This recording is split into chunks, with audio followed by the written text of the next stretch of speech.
So Brendan, would you tell me when everyone's, because once I go into sharing my screen, I can't really see if, should I be waiting a bit for people to click in? Yeah, so people are just coming in now. Looks like we have 20 attendees so far. Did you have, what was the total number that ended up registering, just so we know? 150, I think, or 130. Okay. Can I run and grab water 20 seconds? Yeah. We're looking for about 120 additional attendees, Brendan. Okay.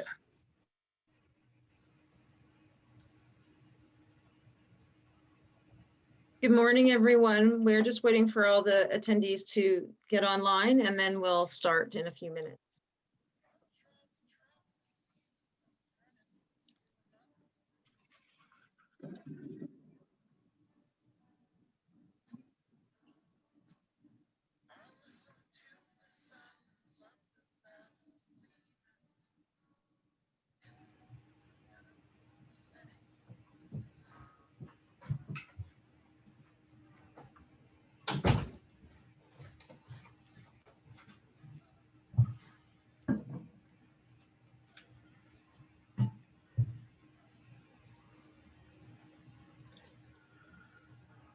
Roll. Good morning and good evening, everyone. Thank you for joining our inaugural Global Matchmakers series, the Canada-Nigeria Microgrid Trade Initiative. These are really exciting initiatives for me because it brings different parts of the world together, and as we all know, developments happen at different paces in different countries, and I think with the energy transition, it really stands out how, this experience of the Canada-Nigeria Microgrid Trade Initiative is showing me that Nigeria is absolutely, advanced in the microgrid industry and is developing microgrids at a very fast pace. So very excited to have you. Just in case you've never heard of Decentralized Energy Canada and you've been peppered with information about us these past few weeks, we are an industry association for decentralized energy and distributed energy resources. We're really a matchmaker for business and project development. So we bring people together so that real projects can happen. Whether you're a project developer, a technology provider, a financer, a utility, this is our gig. We bring people together to accelerate the development of new decentralized energy. Our current focus is changing a little bit. We're seeing some gaps in educational curriculum, so we're working with colleges and universities on that. Microgrid development, which of course is our today, and then industry standards development, which I think everybody's familiar with the fact that terminology in our industry and regulations are a little bit inconsistent. So we've been putting a bit of effort into that. I want to thank Global Affairs Canada for the funding and planning support for this and for leveraging your network to get some really amazing people involved with this.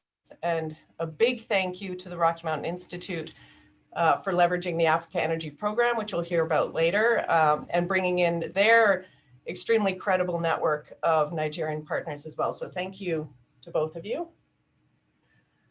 The purpose of this is to introduce Canadian businesses to Nigerian business and trade opportunities.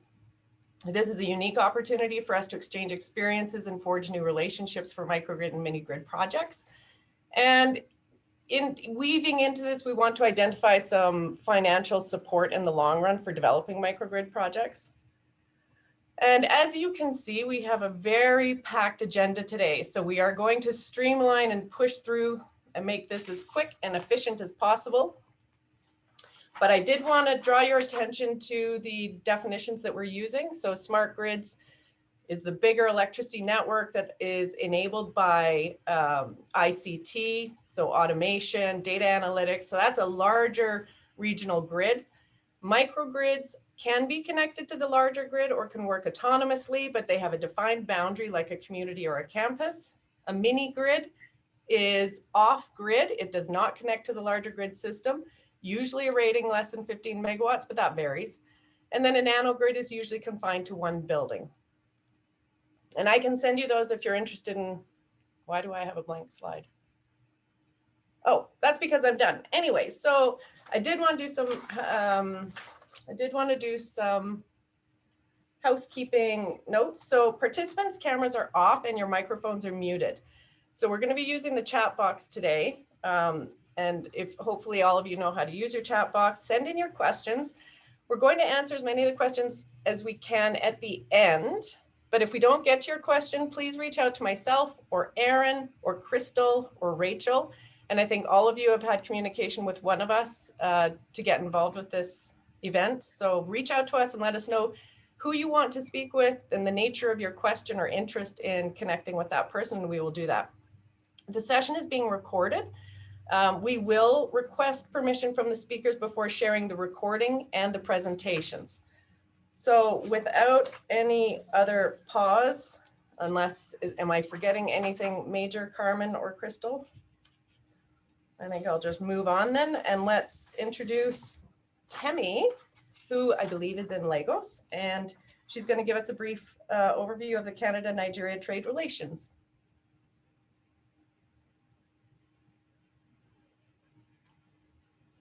And so, Temi, if you share, if you have slides, if you share your screen.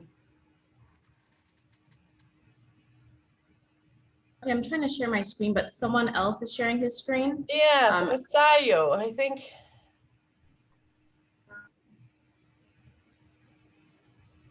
You are viewing Anayo. There we go. Anayo's gone now. Finger on it. It's, you cannot travel the world. And can everyone mute their microphones, please?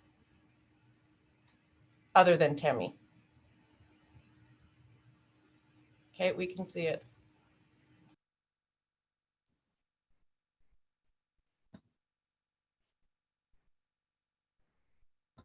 Sorry, just 1 second. It's slow.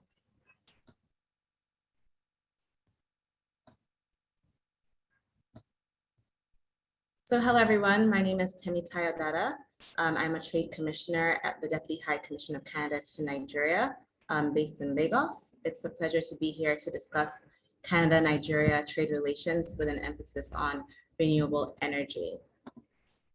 So I will start off by briefly talking about the Trade Commissioner Service and what we do. I will discuss Canada-Nigeria trade relations, as well as Canadian clean tech capabilities.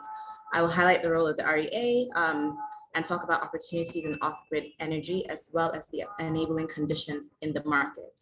And then I'll end by highlighting a few Canadian companies that are active in Nigeria's renewable energy space. So first of all, what is the Trade Commissioner Service? The TCS promotes Canadian economic interests in the global marketplace. Benefits of working with the TCS include saving money and time, reducing risk, expanding to global markets, finding key contacts, resolving business problems, connecting your business to our professional network, gaining business insight, finding new opportunities, and finding new contacts. Our clients are companies that are part of the Canadian business community. Our clients have meaningful economic ties to Canada. They contribute to Canada's economic growth, and they have a demonstrated capacity for internationalization. Our key services at the TCS include preparation for international markets, market potential assessment, identification of qualified contacts, as well as commercial problem solving. So Nigeria is Canada's second largest trading partner in sub-Saharan Africa. In 2019, bilateral merchandise trade with Nigeria totaled $800 million US. Nigeria is the largest investor into Canada from the region, and the country is a key partner for Canada's trade diversification agenda in Nigeria. Nigeria represents an attractive market for Canadian goods and services, as it is the third largest export market in Africa for Canada, after Algeria and Botswana. In 2019, Nigeria was also the fourth largest source of merchandise import to Canada from Africa, after South Africa, Cote d'Ivoire, and Morocco. In terms of renewable energy, Nigeria has implemented the Renewable Energy Master Plan, which seeks to increase the supply of renewable energy, electricity, from 13% of total electricity generation in 2015 to 23% in 2025 and 36% by 2030. Renewable electricity will then account for 10% of Nigeria's total energy. Looking at key statistics, Nigeria is the largest economy in sub-Saharan Africa with a GDP of $442 billion as of 2020. It is the 27th largest economy in the world based on nominal GDP. And with a population of over 206 million, Nigeria is the most populous country in the continent. We also see that approximately 17 million Nigerians are living in rural areas without power. 14.2 million households and 4 million SMEs have no access to electricity, meaning that they are entirely off-grid. And approximately half of the population has no access to energy. Looking at Canadian capabilities in renewable energy, while Canada is a net exporter of energy and has a diversified mix of renewable energy resources, including hydro, solar, wind, biomass, and tidal power. Canada also has the third largest renewable energy capacity in the world. Canadian companies have demonstrated expertise in renewable energy generation, electricity transmission systems, as well as power distribution. Canadian strengths and expertise equally extend in project development and management, engineering, and consulting. Moreover, market-proven capabilities in services and products, coupled with project delivery expertise, make Canadian firms stand out internationally. Proven Canadian strengths include large-scale hydroelectric project experience, small hydro developments with low environmental impact and low costs per kilowatt, decentralized energy sources in integration, and here we're looking at solar and wind, and strong R&D networks for diverse, challenging physical environments. If we look at some key statistics, moving water is the most important renewable energy source in Canada, providing 60% of Canada's electricity generation. In 2018, Canada was the third largest hydroelectricity producer in the world. In addition, renewable sources generate 17% of the country's total energy supply and over 66% of its total electricity capacity. So the Nigerian government is committed to increasing energy production from renewable energy sources through various policies and through the establishment of the Rural Electrification Agency of Nigeria.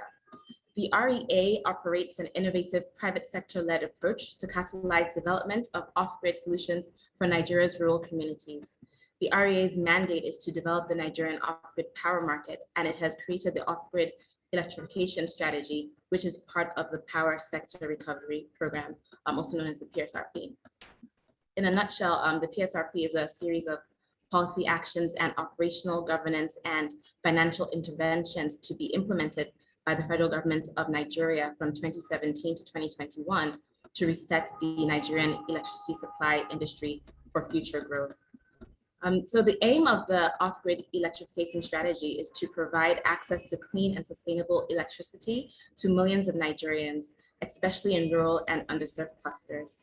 Some key strategy objectives include promoting the use of decentralized energy solutions to power households, communities, and businesses, developing 10,000 mini grids by 2023, which will provide power to 14% of the population, providing reliable power supply for 250,000 SMEs, providing uninterrupted power supply in federal universities and university teaching hospitals, deploying 5 million solar standalone systems for residential use and SMEs by 2023, and supporting the federal government of Nigeria's climate change obligations under the Paris Agreement with respect to promoting renewables and reducing carbon emissions.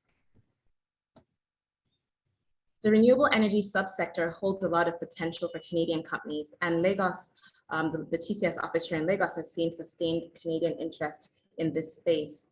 With increasing unreliability in terms of the national grid, it has become evident to many stakeholders that the quickest way to solve Nigeria's power problems is through off-grid power solutions. Therefore, off-grid and mini-grid power installations are a huge focus for the Nigerian government. In the commercial and the industrial space, several manufacturers and industries are actively adopting the hybrid solar system option. So what does this mean for Canadian companies? Well, there is a huge unmet demand for electricity in Nigeria, and off-grid solar PV has significant potential in meeting this demand. Of all renewable energy resources, solar PV offers by far the best fit with the energy requirements in Nigeria, primarily due to the excellent solar resources in the country. And according to some recent stats from the International Renewable Energy Agency, Nigeria had only installed 28 megawatts of solar as at the end of 2019, despite its huge potential. So Nigeria's off-grid market presents attractive opportunities for Canadian companies. And why is that? Well, like I said earlier, an estimated 50% of the population has limited or no access to the national grid. And in Nigeria, the cost of diesel and fuel increases production costs by over 25%. Also, inefficient, noisy, and polluting generation costs Nigerian households and SMEs almost $14 billion annually, making a strong case for why off-grid energy solutions are necessary. So what are the opportunities? According to the REA, developing off-grid options to supplement Nigeria's national grid creates a $9.2 billion per year market opportunity for solar home systems and mini grids. This will save households and businesses $4.4 billion per year. In addition, installing 10,000 mini grids by 2023 will only meet 30% of anticipated demand, creating more mini grid opportunities. So the Nigerian government, development partners, and the private sector have partnered to facilitate enabling conditions for successful mini grid development.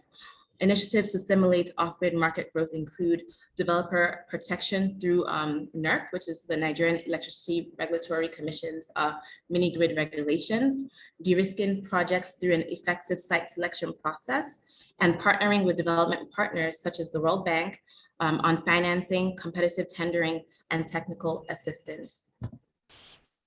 Some Canadian companies active in the renewable energy space in Nigeria include M1, who is here today and will be presenting later on, JCM Power, and Watt Renewables.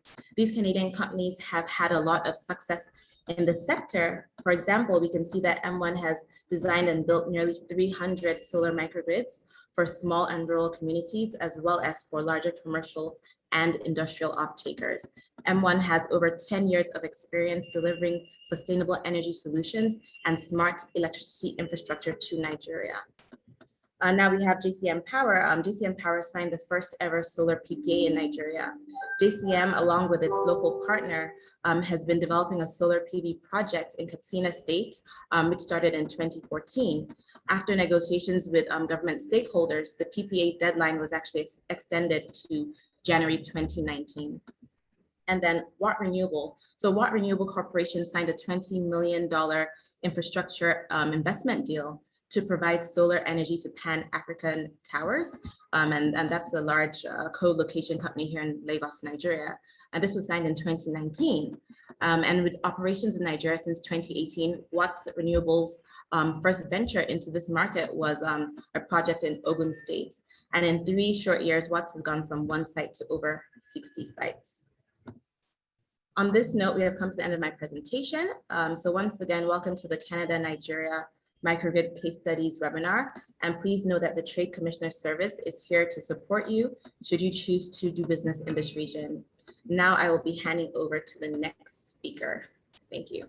Thank you so much, Temi. That was a fabulous presentation. And again, for the listeners, we will be asking presenters if we can share those with you.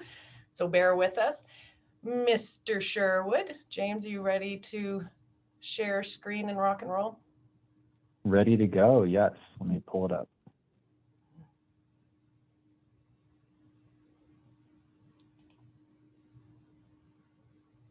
Yep, we can see. Great. And Anouk, are you seeing presentation mode or are you seeing full screen? I'm seeing full screen. Perfect. Okay, well, thank you, Anouk, and thanks to everyone for having us here. I'm James Sherwood from Rocky Mountain Institute, and very excited to be able to help pull these together here for today's webinar. I'm just going to give a brief presentation about RMI's Africa Energy Program and a little bit of what we do. I know we know a lot of folks that are on the call today, but there are a few new faces, so excited to share a little bit about what we do and dovetail, I think, hopefully nicely with Temi's presentation. So I'll say a little bit about our program. I want to touch specifically on some opportunities that we see for utility-enabled DERs and microgrids, which I think complements the off-grid perspective that Temi just provided. And then just a little bit about how RMI is seeing potential next steps for scale. But first up, as far as who we are, so RMI is a nonprofit organization. We're actually headquartered in the United States, but we work internationally and have a significant program in Africa. As a nonprofit, our approach is really rooted in technical analysis, but with a focus on enabling the market and identifying market-based solutions that work economically for all stakeholders involved. We have a staff of about 300 around the world. And in Africa, our focus is on affordable, efficient, and resilient energy systems with the aim of accelerating energy access and increasing economic development. We have focused geographies in Nigeria, Ethiopia, and Malawi, but work in a number of other countries as well. And our work is made possible through philanthropic contributions largely, as well as some smaller fee-for-service projects. Generally, the way that we approach our work is through what we call a think, do, scale model, again, with the aim of enabling the market. So we produce thought leadership and look for opportunities that could help technologies like distributed resources and microgrids be successful, work with partners to implement them and test them, and then help to scale them, whether that's through financial partnerships or enabling environment types of solutions. A common thread throughout all of that is partnership. So this is a non-comprehensive set of the folks that we work with around the world. Really we recognize that, as one relatively small organization in the grand scheme of things, there's only so much we can do by ourselves. And so our main focus is on working with other people that bring complementary skill sets to get these various things to scale. In sub-Saharan Africa, again, our focus is really on energy access and reliability and recognizing that those are challenges that persist. Nigeria is, everyone on this call I think is well aware, sees this problem on a daily basis. So roughly 40% of rural customers are connected to the main grid, which leaves a huge gap for off-grid solutions. About 2/3 of customers report pretty inconsistent power supply, and alternative backup solutions that are primarily fossil fueled run in the 60 cents of US cents per kilowatt hour or more. There are literally gigawatts of small genset capacity in Nigeria, which creates both a huge cost to the people that are using them, but also a huge opportunity for providers of alternatives. I know we're going to hear about a number of those case studies today. Also, importantly, this lack of access and unreliable supply really presents a huge barrier to economic development, which is another main aspect of what RMI is working on in Nigeria. So our two primary focus areas in Nigeria are around unlocking distributed energy resources and community and economic development that goes hand in hand with that, particularly in rural areas. On the DER side, we have taken an intensive look at mini-grid cost reductions and understanding where the opportunities are to drive out costs through the project development and operation process. Looking at business models, both in rural communities, and I know we're going to hear from Niotech and IBDC on a specific case study of that, I think next. Utility-enabled DERs more broadly, which Omosede and Ipiani will talk about from an AEDC and GVE perspective later on. And then on the community and economic development side, focusing on agricultural productive use is a main opportunity to both increase load in newly electrified or grid-connected communities, and also broader demand stimulation. So looking for new electrification opportunities around electric mobility is one example. Again, a non-comprehensive set of the folks that we work with, a number of whom are on this call today. And with that, I will launch into a little bit more on the utility-enabled DER side. So just one of those particular areas to think about as we go through the webinar today. I think a helpful starting point for thinking around how utilities and DER providers can work together is by thinking about the different customer segments that exist across the grid in Nigeria. This is one illustrative way of thinking about it that we like from the Nigerian CAB-TAP program, which shows the breakdown of more manageable areas and more difficult to manage areas across both urban and rural settings. So this breakdown of customers illustrates some different types of challenges that customers face. Some customers who are in more urban manageable areas, the challenge is really around higher levels of reliability, and they also have the ability to currently backstop that power with their own captive power solutions. In more difficult to manage and more rural areas, the grid infrastructure is weaker, reliability is much more challenging to get up, and losses are very high. So just thinking about these different challenges illustrates the need for different types of solutions for different types of customers. Again, a non-comprehensive set of what this could be, it could be things like utility interconnected commercial and industrial DER systems in areas where customers are already procuring captive power solutions, more district level microgrids in denser urban areas, undergrid mini grids in rural areas, and even sub-franchising, using the franchising regulation that exists in Nigeria to provide more comprehensive solutions in really challenging areas. From that, I'll just go into one specific example on the CNI DER systems in a way that RMI has been thinking about this, particularly in partnership with the ADC. So a business model that might work for these types of customers, and I won't go through this complex diagram in the limited time that we have here, but effectively the idea is to bring in a third-party DER developer to sign a tripartite agreement between the developer, the utility, and the customer, wherein a utility provides reliable supply for a certain period of the day, and a developer provides reliable supply for the remainder of the day, and also provides some reliability backstop. The developer brings the capital, which supplements what the utility is able to do to reinforce the grid. And as a result, the customer gets reliable power at a lower cost than what they pay today. Looking at the economics of that, what we see today is that a lot of commercial and industrial customers are backing up the grid with a significant amount of diesel self-generation. Because of the cost of diesel in running those generators, that ends up representing a significant portion of their overall electricity spending. So this bar shows what business as usual expenditures might look like for a CNI customer.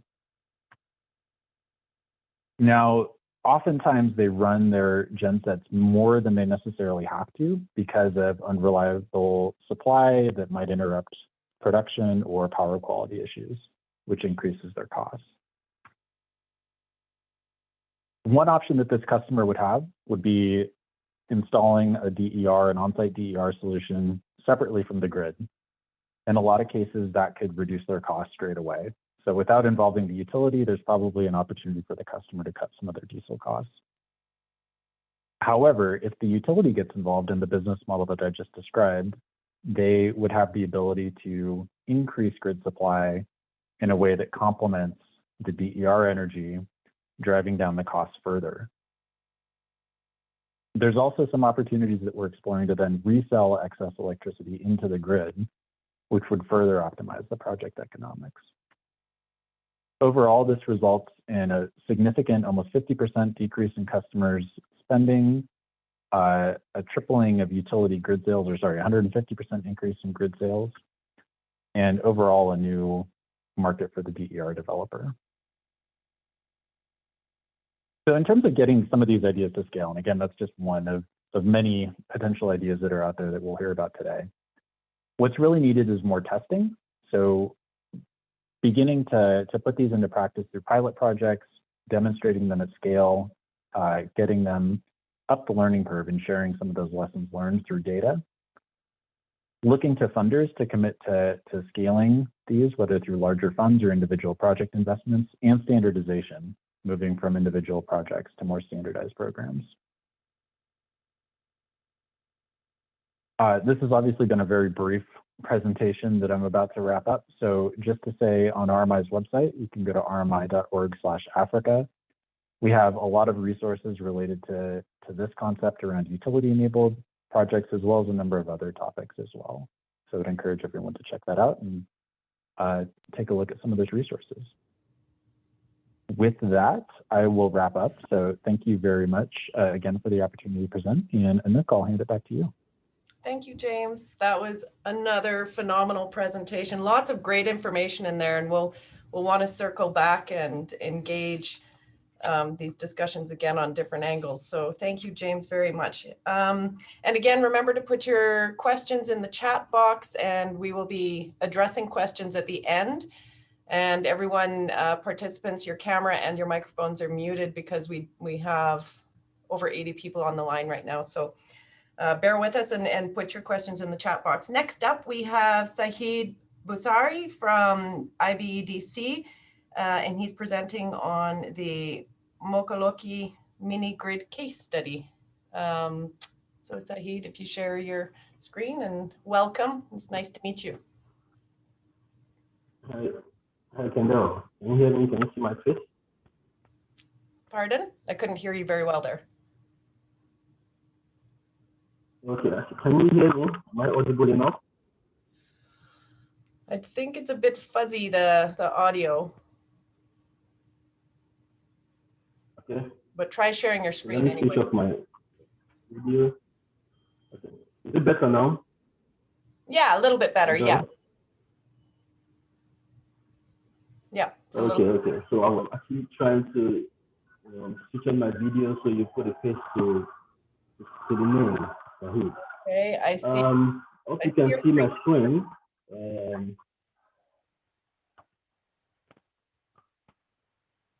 Excellent. Okay. Let me start by appreciating the Decentralized Energy Canada, the Trade Commissioner Service, the Rocky Mountain Institute, and all relevant stakeholders in this mini grid space for putting together this wonderful event.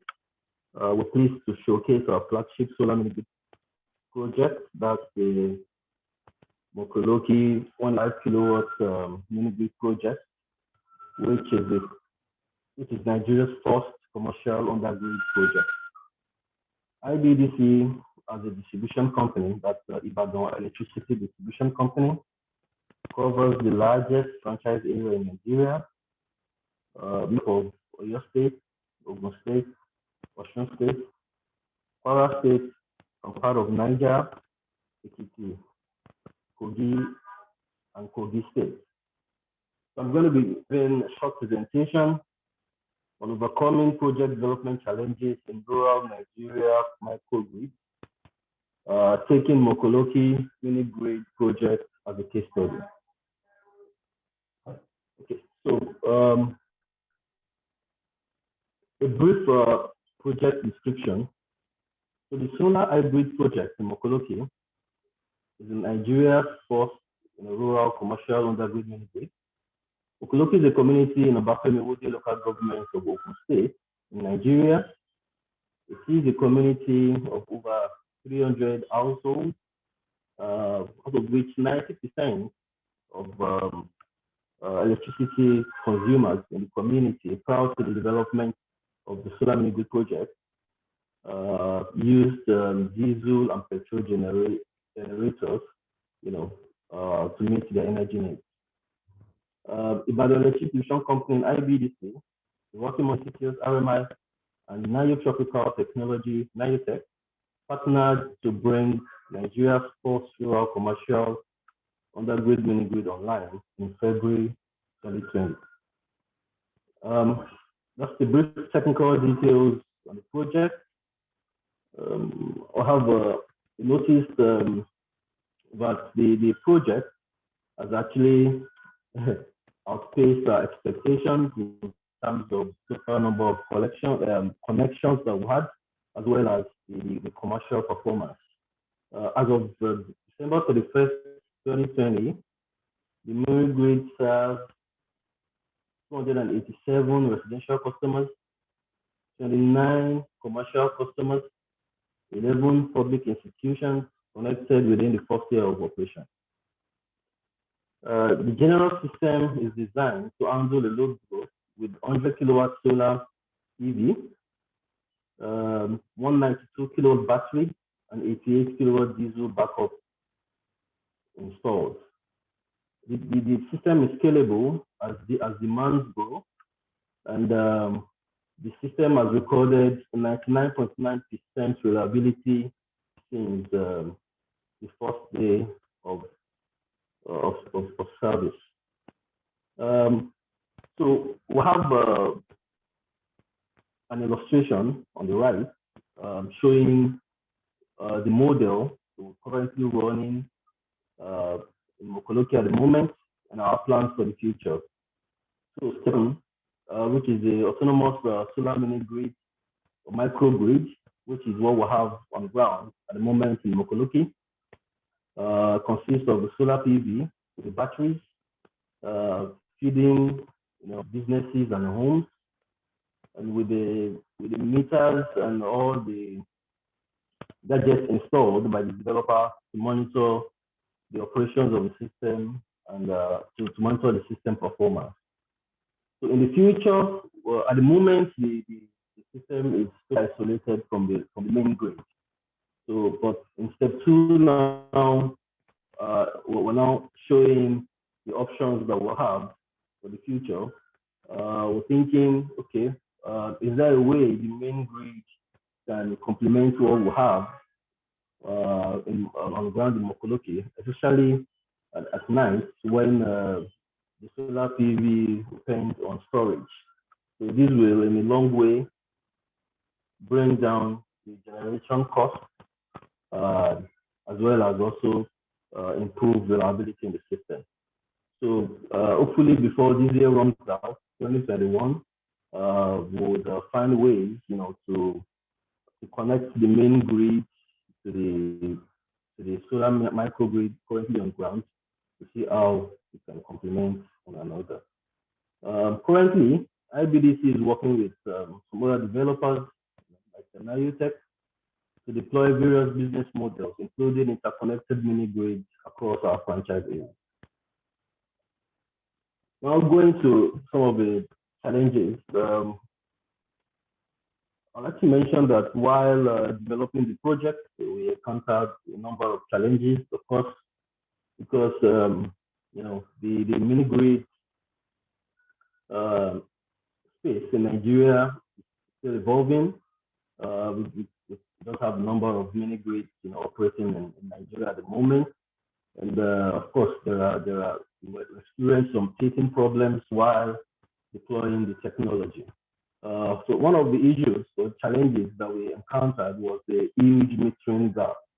That problem is not only in Mokoloki. We have that across our franchise area, and IBDC as a DISCO is actually working very hard to close the metering gap. So before the deployment of the solar mini grid by Nayutech, there was a huge metering gap in the community. Many of the customers in the community were billed based on estimation, and but as the mini grid was set up, in order to ensure that commercial and collection losses are reduced to the barest minimum, the developer has to shoulder the financing of the purchase of smart meters, which were installed for each of the customers or the connections that were made in Mokoloki. So as of now, all the connections will have 100% metering, and in Mokoloki, all the connections connected to the solar PV system are currently metered. Another issue that we had was high ATC and C losses. ATC and C, the aggregate technical, commercial, and collection losses.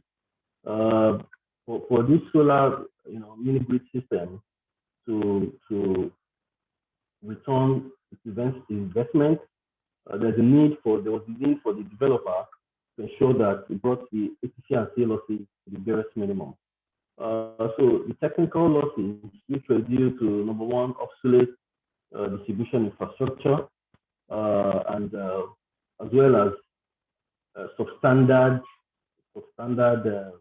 assets. So the developer had to also shoulder some investments, actually invested in replacing wooden poles with concrete poles, upgrading substandard distribution lines with the standard ones, changing service wires, just to reduce the technical losses. So the commercial losses, like I mentioned earlier, there were times before now, those communities were built based on estimation. But now with the deployment of smart meters, billing was based on the consumption. So you only purchase, you only pay for what you utilize. So at the moment, ATC and C losses are the barest minimum in the community. Another issue we had was, moving to the last one, is the non-cost reflective tariff. As we're aware, especially for those that are conversant with the electricity distribution space in Nigeria, we've been trying our best to fashion out or design a way to charge cost reflective tariff for energy supply. So before the mini grid came on board, we were charging the customers way less than the cost reflective tariff. But the mini grid regulation gave the liberty, gave us the leverage to go into a willing seller, willing buyer arrangement. The tariff that is believed to be cost reflective was fixed and agreed to by the stakeholders, in the tripartite agreement. That's the DISCO, the IBDC, the community, Mokoloki, and Nayotech, the developer. So we all agreed to a tariff that we felt would be, or that was cost reflective, and that would guarantee return on investment for the developer. Although we're fully aware that these challenges and ways to deal with them appropriately, however, getting them executed wasn't easy because, like I mentioned earlier, some of these systems that were introduced in the community, many of the community dwellers were not used to them. Number one, we noticed that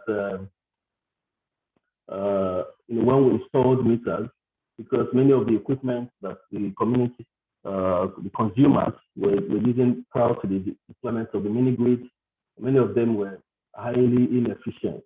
So we had to, number one, install or change the lighting systems to energy efficient lighting bulbs, help the artisans and the bulk electricity users in the community, like others, sawmillers, change their equipment from low energy efficient equipment to very high energy efficient equipment. Number one, just to improve their capacity utilization, and also just to make them happy. So a lot of social engineering went into all communicating with the community on how to manage their energy and how to also be energy efficient. So the brief presentation. So a lot of opportunities about development of microgrid mini grid projects within IBDC franchise, with vast availability of areas with agriculture-based activities, as well as good big-size productive demand. So we're open to developers approaching us, and you're all welcome. Thank you. Thank you very much, Sahid. That was, yes, it's particularly important in Canada too, that ability to communicate some of the technical challenges with the prosumers, like the new when you integrate these systems into a community, we similar thing here in trying to communicate the cost benefits in a less technical way to the community. Thank you very much. Our next presentation is from Pratap Ravuru of Schneider Electric. He'll be discussing some of Canada's campus microgrids and some of our experience with community mini grids in Canada. So Pratap, hello. Hello, I'm going to share my screen. Excellent.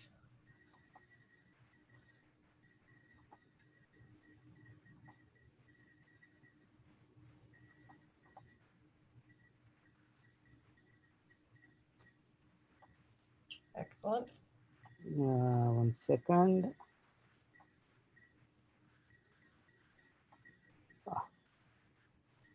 I want to put in. Go into your presentation mode Yes. from beginning.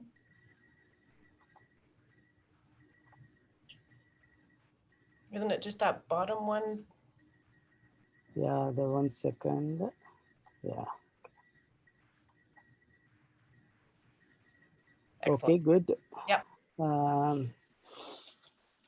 Hello, everyone. Good morning and good afternoon from wherever you are joining. So my name is Pratap Revuru and working for Schneider Electric. And today I'll be talking about Canadian campus microgrids and mini grids. And we just want to, I want to also add a few references and also talk about the technology, what we have implemented there. And we can also talk about, the process, what we applied during these two microgrid development.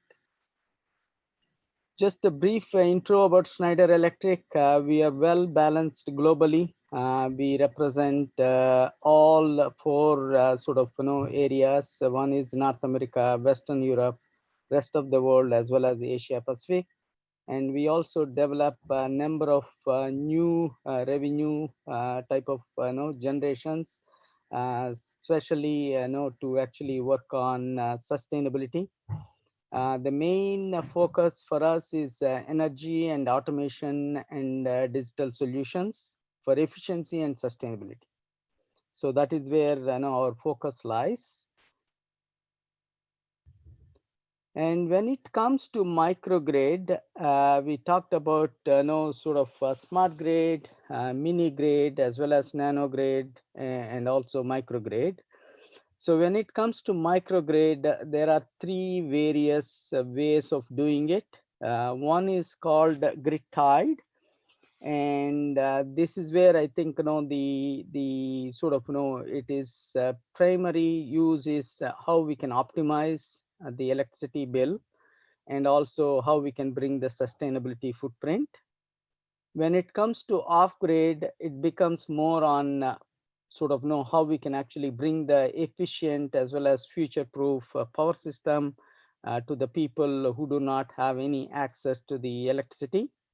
And then in between, that is called islandable, which actually bridges both grid tied as well as off grid, managing the blackouts while optimizing the electricity bill and the sustainability footprint. So this is where we have a number of solutions in these three modes of operation. And as I can see in Nigeria, I think all the modes of operations are very much applicable. So you can see also here different market segments. You can say that very complex, large sites where microgrid needs need to handle the complexity. And then when it comes to communities where it can be urban community or remote community as in Canada. And that's where I think you need to think of how we can manage as a community. And then it also comes to buildings. That's where I think the nanogrids comes into picture.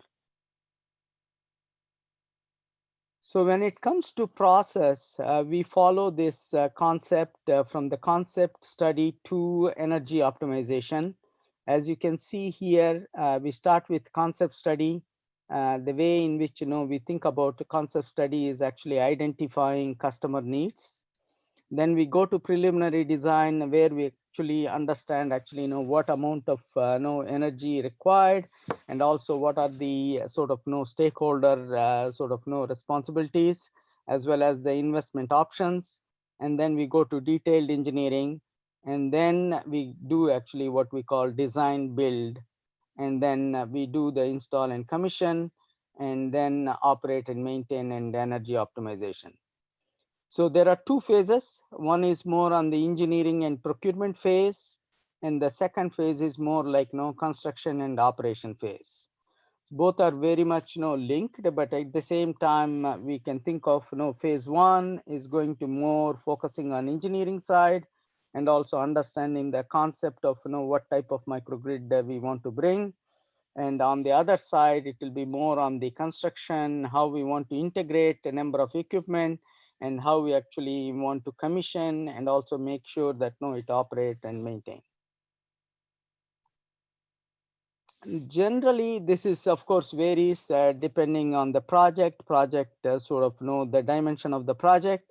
But generally it will be, in the 1 month for the concept study, between 1 month to 3 months around preliminary design, and 3 to 12 months is going to be more on the engineering side of, making sure that, we design, build, and then install and commission. That's where actually the commercial operation comes into picture.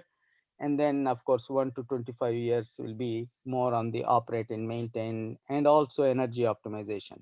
Once we actually push the everything is installed, once it is ready, then there is a good possibility that we can actually optimize even better as we progress, as we learn more and more how to optimize.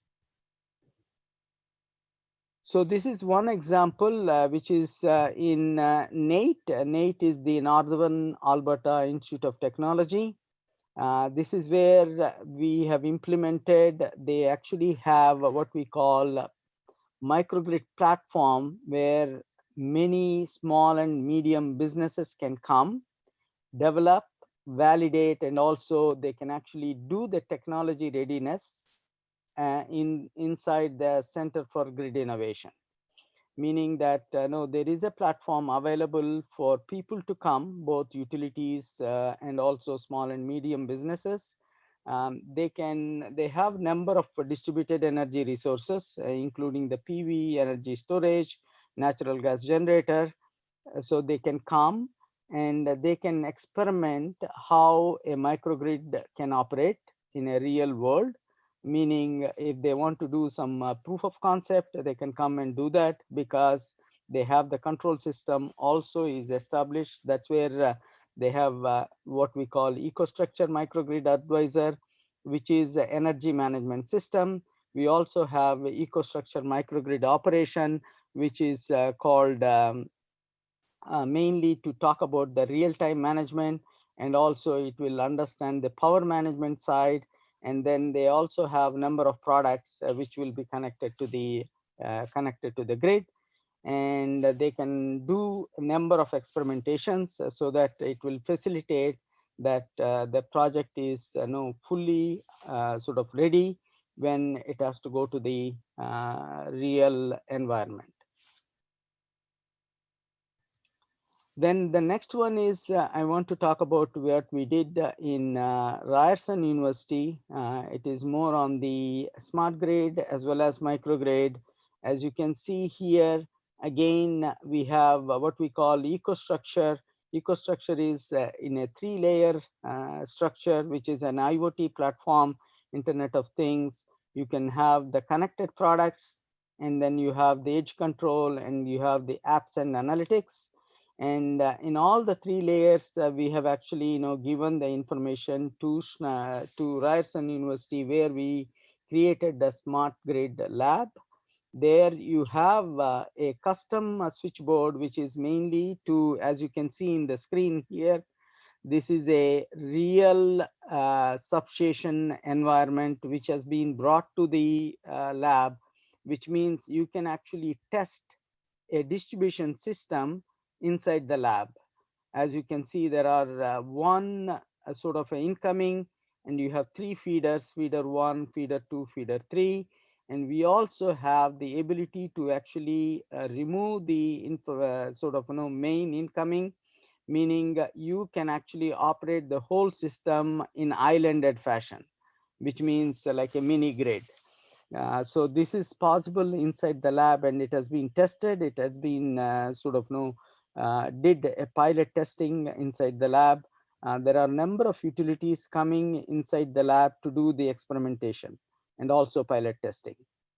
So here what we have is pretty much you can measure because every breaker is having the CTs and PTs, which means you can measure every node of the system, and then thereby you are able to understand how much the sort of flow of the currents, as well as what is happening inside the grid.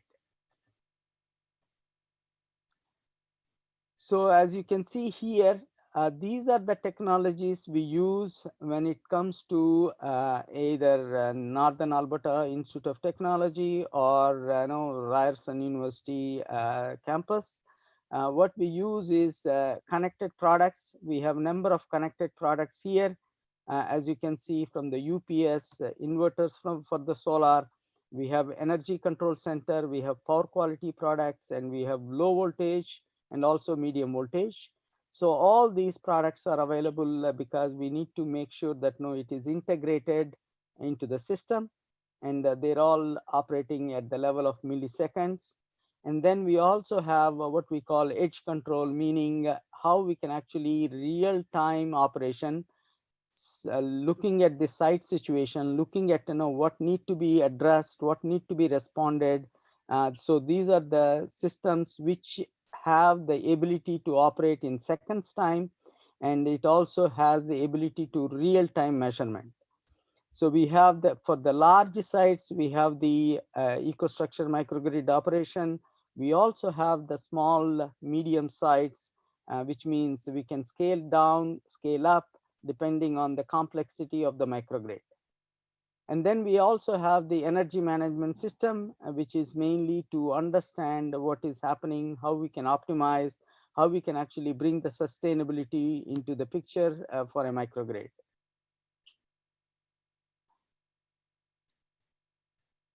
Then we also have a number of things. What we do is actually, when it comes to, a number of equipment, either it is energy storage or it is, some sort of a natural gas generator, we are able to integrate with a number of third-party systems. Because as we can see, either in Northern Alberta Institute of Technology or in Smart Grid Lab, there are some other equipment which we need to integrate, and we have the ability to integrate with the third-party systems.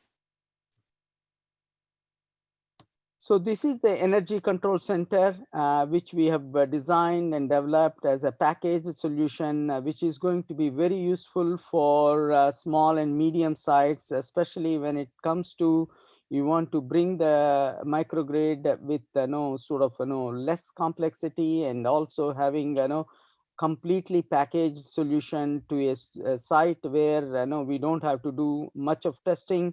We can actually do complete factory testing, and also we can validate the complete microgrid system at the factory level, and we can drop ship to the location. As you can see here, we have the electrical integration. We also have the control system in the same unit. That's why we call it as energy control center. You can connect a number of distributed energy resources, and also you can connect a number of loads, including the EV load. So this is the simple architecture, but you can sort of connect directly from the utility if there is a utility feed in. If there is no utility feed in, we can actually do off-grid systems. We can work with energy storage, we can work with the solar, we can work with the natural gas generators, and we can also classify the loads depending on the load criticality. Either it can be critical load, it can be essential loads or standard loads. And again, everything is towards sustainability, resiliency being the primary axis for these type of solutions which we bring. So we have various type of equipment. It can be very much, at the low end, which is around 800 amps, and also we can go up to 5,000 amps depending on the requirement of the microgrid. It can be configured as simple as this one, or it can be, we can do the engineered solution for a complex sort of system. If it is very simple, we'll be able to use these configured systems, which can be implemented very quickly.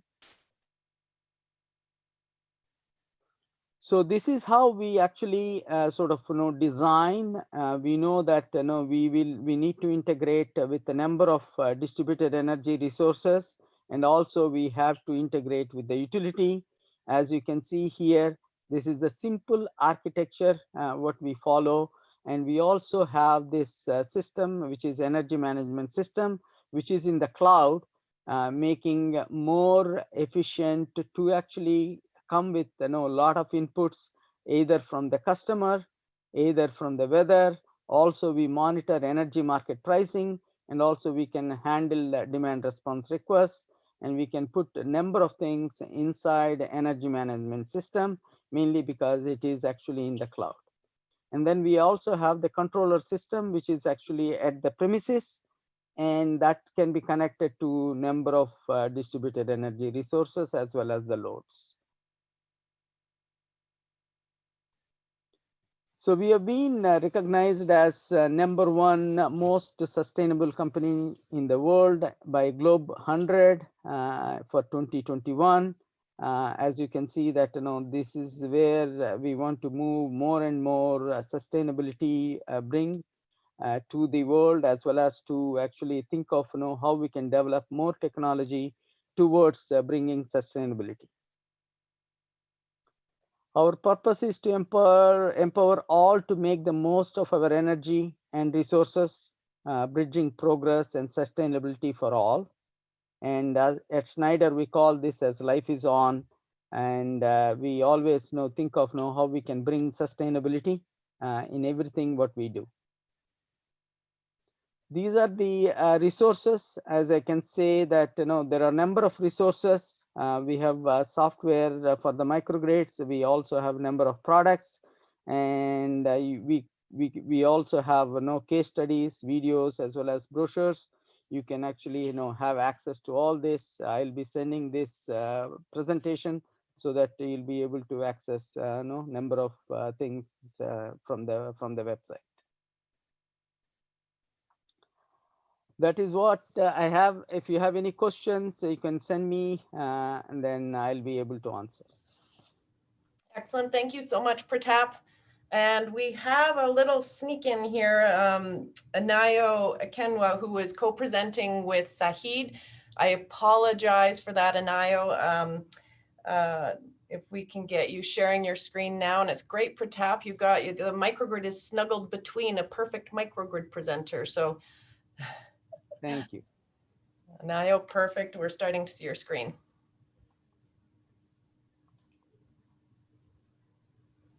Very good evening, everyone. I'm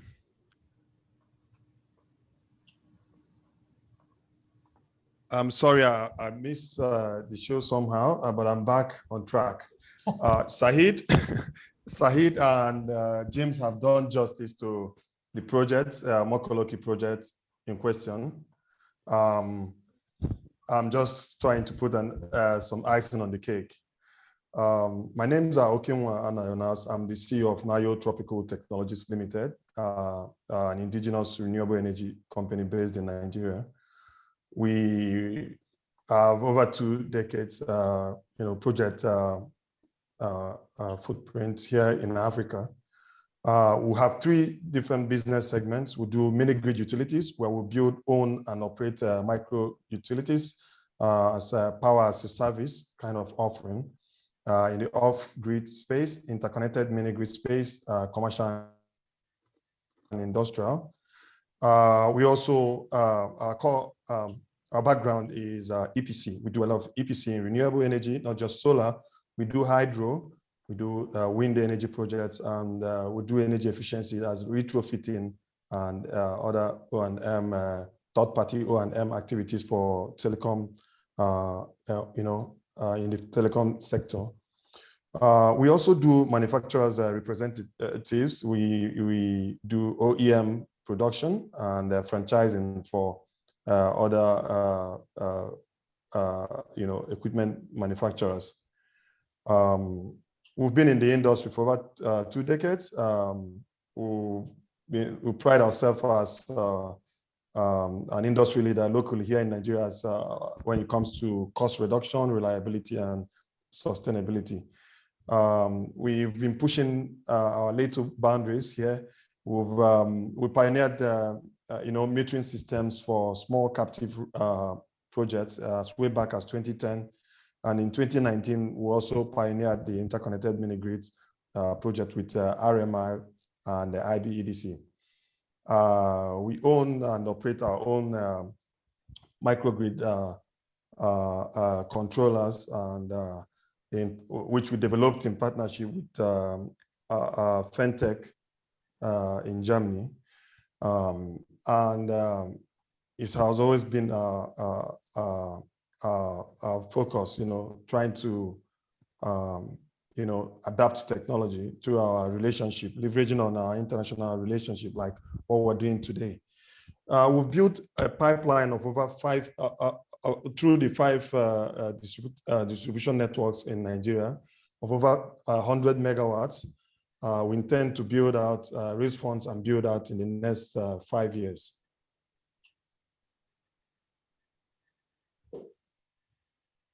So next, I will not flog the interconnected mini-grid project in Microgrid in Mokoloki so much, because James have said a lot about it. The project has been running for quite a time now, about 1 year, and we've tried to maintain optimum availability and reliability, though at a cost. The location of the project is around the coastal area of Nigeria, so there's overcast. So we've been pulling a lot of data out of the project, understanding the performance of a hybrid system, diesel, solar, in peri-urban area. And with that, we're rolling out and scaling up operation across our relationships we've developed with IBEDC and other discos in Nigeria. The project, presents us with a treasure trove of information about the demographics. That's how people react to increase in tariffs, and again, quality of service. So that we could discuss further when you reach out to us first, because we don't have so much time to discuss that on this platform. The system was initially a 192 kilowatt battery, but further down, we optimized the system. We changed some batteries and all that, and to maintain the level of availability we intended. I'm going to run a small video after this, just to make this quick, so that I can see we're running short of time. This is a kind of a schematic diagram of what we did. We have an inflow of power coming from the disco. At the moment, is not coming in because there is a lot of problem there, some low voltage drops and instability. So we will still running in isolation at the moment. I'll play you a small video that we did when we commissioned the project, and that's where I'll end my presentation today. You can reach out to us through the organizers or through our website after the event. Thank you so much. It's a 3-minute video. I hope it won't take much of your time. Then we move on to the next project.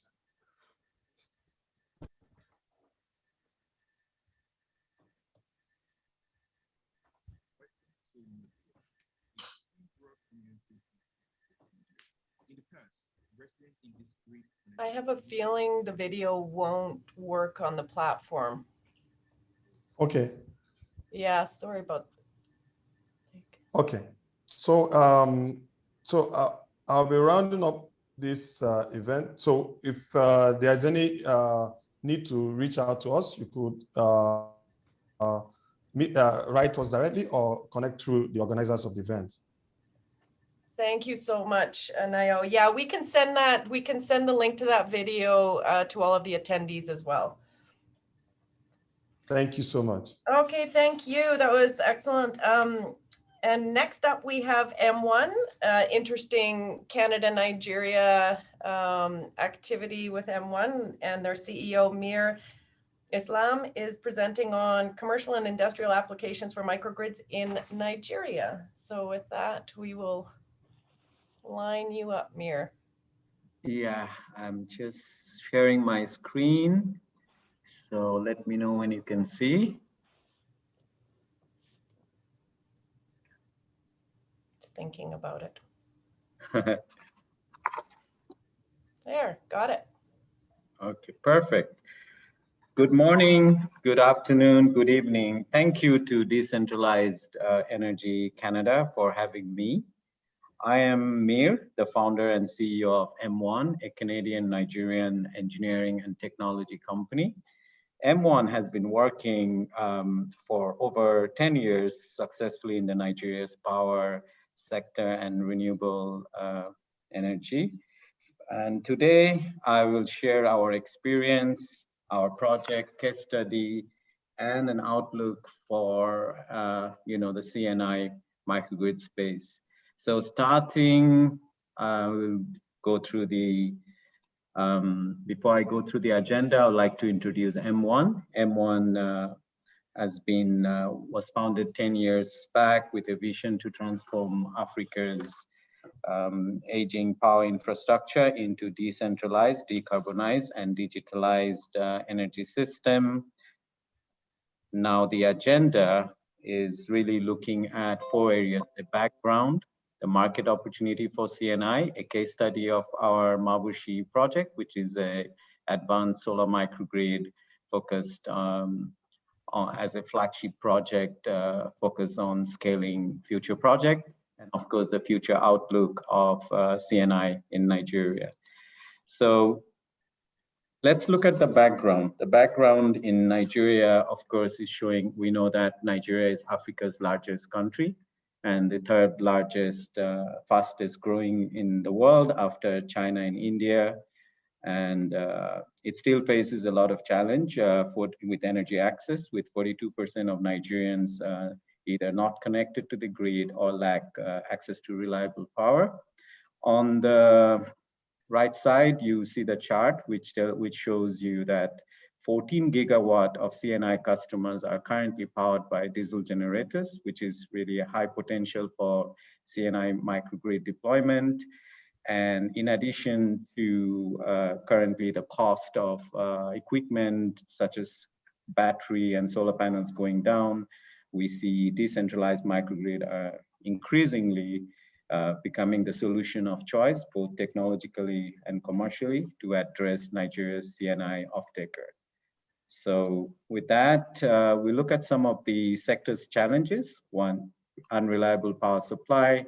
In Africa, currently, it has one of the worst situation regarding electrical outages in a typical month, and even the duration of typical outages only second to Angola.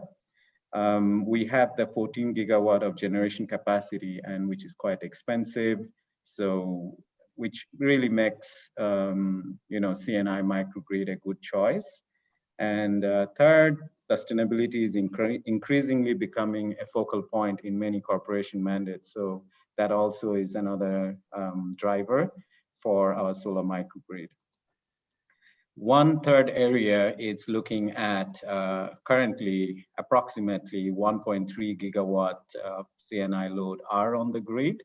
And with time, as we expect the CNI cost of electricity to be either at grid parity or even cheaper, that would be another additional market for the developers.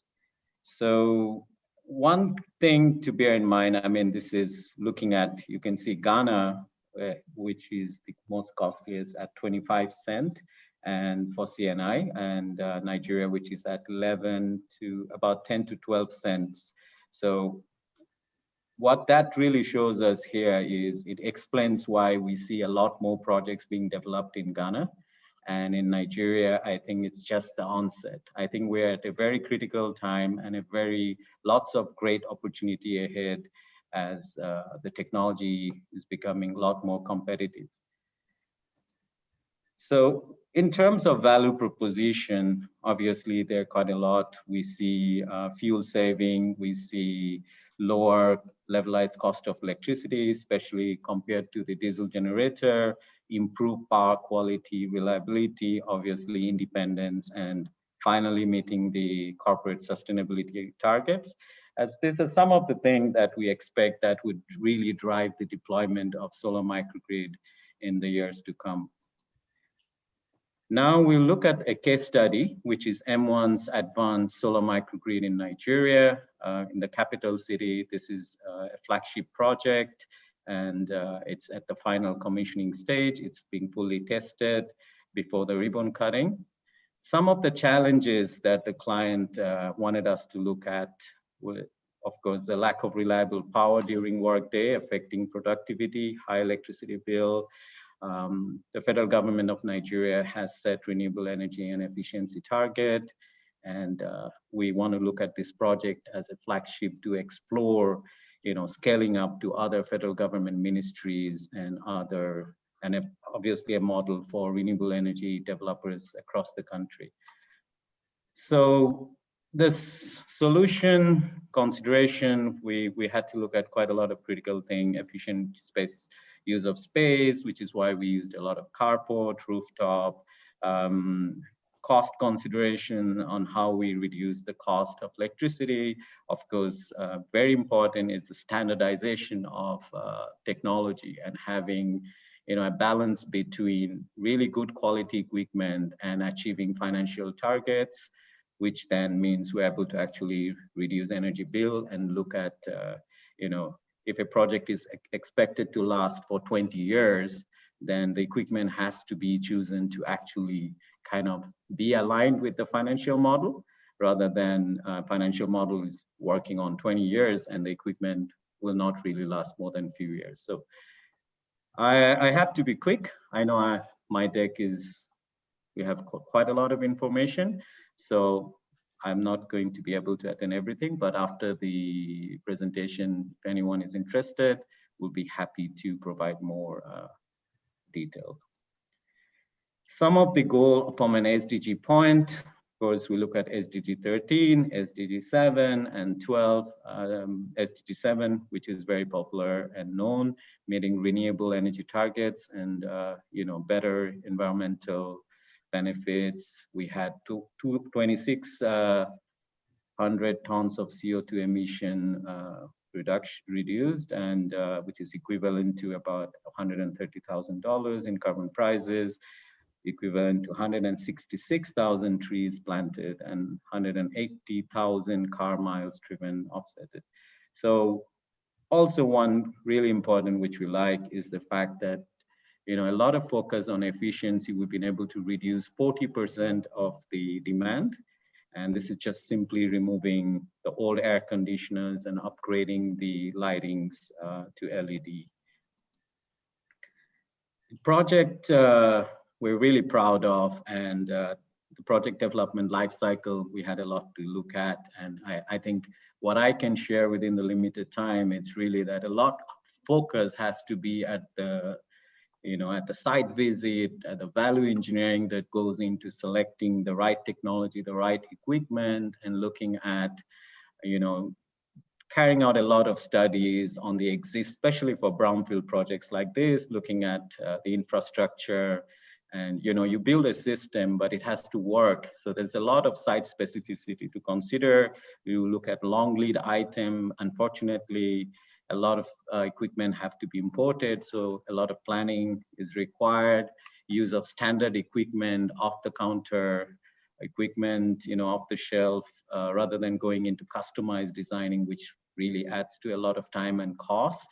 And so we had to look at that. And during the construction, a lot more about how do we really build the capacity of our team on ground, so that it's all about building the ecosystem that we feel is essential to scaling across the country. And when it comes to commissioning, there's a lot of training, collaboration with our technology partners. So this is the schematic. And here you can see that we have the car, the car park is converted into the carport with the solar installed at the carport as well as on the rooftop. And because it's a very distributed area, we had to step up to 11 kV and then feed into a 11 kV MV panel and then feed to the various building blocks that are there in Mabushi. And the great thing about this is we're able to use existing diesel generators, not add more, new generators into that. We had to, of course, upgrade the control system so that everything is controlled in the microgrid controller. In addition, the 11 kV panel is from Schneider Electric, is not just protection, but also allows a lot of coordination and synchronization of various energy sources. The microgrid controller and the Tesla battery power pack provides us a lot of features that we're using now and in future as the distribution company rules changes, which might include demand charges, time of use and all that. So simulation wise and system performance, we've seen that 74% of the energy mix really comes from the microgrid. Overall cost of energy is reduced by 75% through the renewable energy. It's quite fun for our team right now that are looking at different ways to synchronize different dispatch. And I think it's really an exciting time for us. We would be having tours for people who are interested to learn more, because in M1, we believe that building the ecosystem would really help us achieve our end goal. So on a global collaboration, we have our key technology partners, Tesla, Stantec, Schneider Electric, and of course, we prioritize local content as always. And this has really helped us to explore options on ground in Nigeria. Some of the technical capabilities, as I mentioned earlier, a lot of current capabilities such as centralized energy management behind the meter control system, AI-enabled economic energy and power dispatch, and all that, which are pretty exciting, and also system capabilities for future applications, which means the system is really future-proof. This project in numbers, I'm going to be really quick. This is exciting. As I mentioned earlier, 2.45 gigawatt renewable energy to be produced annually, 78% less diesel to be consumed, 70% reduction in non-renewable power. And of course, we are meeting the 40% efficiency target that the BEC code, Building Energy Efficiency Code in Nigeria, that's right now implemented. So these are some pictures from the construction phases, just to show, the quality of the work that we did. You can see here drone overview, the Tesla switchgear, the aluminum carports, and of course our female engineers, STEM team that have been trained on the project site. So a lot of local content and knowledge transfer. Here you can see Schneider Electric. Our team was certified and trained by Schneider Electric in electrical panel building and installation. And so we tried to do most of the work we could in the country. So this is one example. Another is the training of M1 energy engineers with Tesla, which is really important for deploying and scaling up microgrid projects and the capacity building.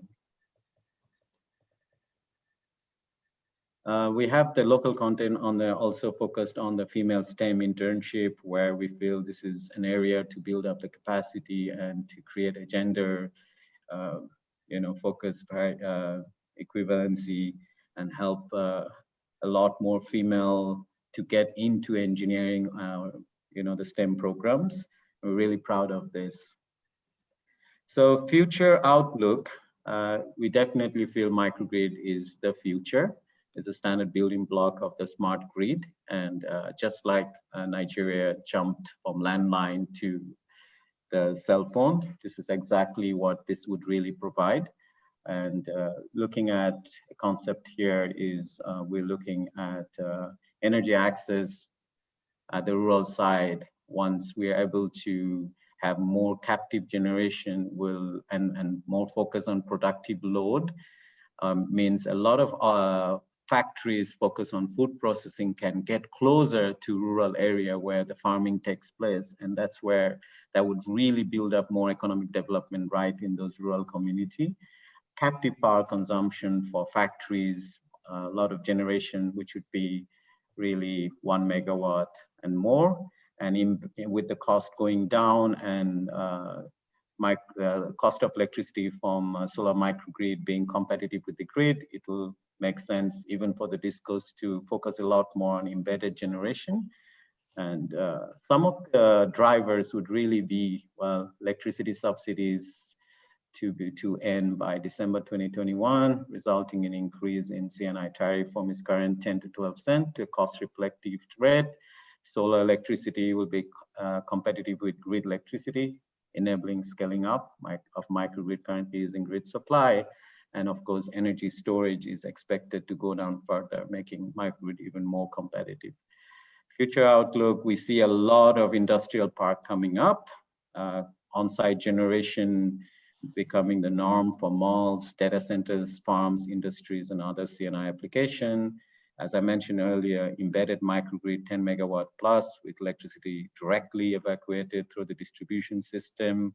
And as AEDC is currently doing, focusing to, and other distribution company, I suppose, to modernize and digitalize the grid, creating multiple microgrid clusters. And of course, in energy access, the shift to productive load and CNI customers as anchor for scaling microgrid in Nigeria. Thank you very much. I hope I was within the 15 minutes. You're very good. Thank you for an excellent presentation, Mir. We're going to move swiftly on. Just a heads up, I think we are going to be 10 or 15 minutes over, and please stay with us, Brendan. I think that's okay in terms of the Zoom setup. I'm going to move over to Rick McLeese from Equus. That's a rural electrification agency here in Canada that's dealing with some pretty rural areas for their distribution grids, and they're working on some great advanced metering infrastructure projects. So, and without further ado, Rick, oh, I'm seeing your screen. Super. Can't hear you though.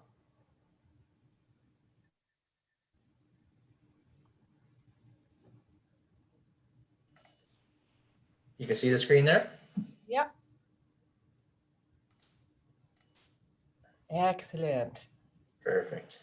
Okay, so yeah, so thank you very much to Anouk and the DEC team for hosting this event. It's pretty amazing to be talking to people on the other side of the world about microgrid technology. And so I want to thank you for inviting me to speak about our AMI project, and hope we can share some learnings with others here today.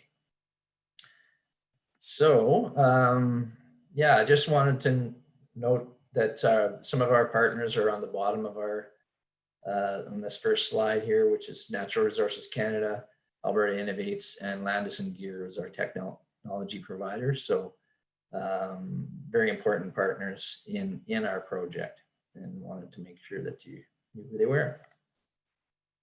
So just to give you a little background, my name is Rick McLeese. I've been with Equus for about 13 years and been in the utility industry for over 35. So been around the block a little bit.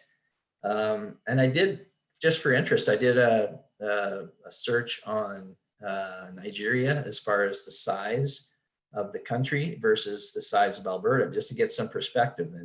And I got some interesting numbers. Basically, Nigeria is at about 923 square kilometers, and Alberta's at 662 square kilometers. So that gives you an idea of the size of the country and our province of Alberta relative to each other. The population density, though, I noted as well, it was quite a bit different, at 218 people per square kilometer in Nigeria, as compared to Alberta at 6.35 people. so a little bigger as far as population goes. So just to give you a little background, Equus is a member-owned co-op. We have 12,000 members across our entire service area.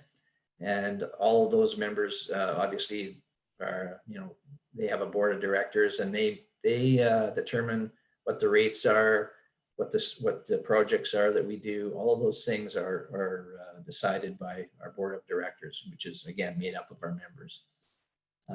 Just to give you an idea of kind of the size of our area, we are about 300 kilometers wide if you went east to west, and about 550 kilometers long north to south. And you see these little red patches is kind of where our service area is located. And it's a bit strange how it formed, but it started with smaller REAs back in the 1940s and 50s. And then slowly we've amalgamated with all the different REAs. So that's why it's a bit patchy. It looks a little strange when you look at the service area so split up like that, but that's back the history of that. So, and we are a values-based organization. Accountability, community, knowledge, and quality are our values. And our decisions are really centered around those 4 values when we do our day-to-day business. And again, we always have to remind ourselves we're in business to serve our members, whatever their energy needs are, whether that's microgeneration on site or providing a grid connection. And that's, as everyone's aware, that is changing on a day-to-day basis for the better, I think. So yeah, we'll be talking about the advanced metering infrastructure project that we did over the last couple of years, which is replacing about 12,000 meters across our entire service area. But I also wanted to mention that we are involved in other projects as well, putting solar PV on our Medicine Hat and corporate office in Innisfail, as well as some battery storage and using blockchain technology to sell energy credits and things like that. So, as well as our EV charging stations, we've got a couple of those put in, and we're planning in the future to outfit our 2 other office locations with that EV charging and solar PV. So potentially supporting our electric fleet that we're thinking of doing in the future as well. And then moving to distribution automation is the next kind of step after we get our AMI system up and running and completed. So I'm not going to get into a whole bunch of detail, as I'm sure many of you are aware about automated or advanced metering infrastructures. This system we're using is a Landis and Gear radio frequency mesh network, and operates on 900 megahertz, which is a public bandwidth. And basically the meters, they communicate with each other. They all have radios inside them, and they make the data makes its way back to a collector, where the collector has a SIM card and then uses a cell signal to backhaul that data to our command center. So pretty simple system. And again, it's been working fairly well. So some of the outcomes for Equus, obviously about 3/4 of our membership, so about 9,000 members, were reading their meters manually still. Obviously, the automated meter reading was out there, but we wanted to wait to get the 2-way communication. AMR is really just, pulling the meter reads out for billing purposes only. And we didn't feel we wanted to do that. So that's why we kind of drug our feet and waited for the time to put in AMI. So obviously we'll get rid of that meter reading piece, which makes a lot of members happy. The next piece, which is quite valuable, is the notification for outages. Presently, we had members calling in when they had outages. So we and dispatch a lineman to go and fix those. The meters will tell us, which meters are out and what area and how many are out. So again, the troubleshooting, it really reduced that time for troubleshooting and getting power restored. Metering standards, we had obviously reduced our metering inventory because of the multi-voltage capability.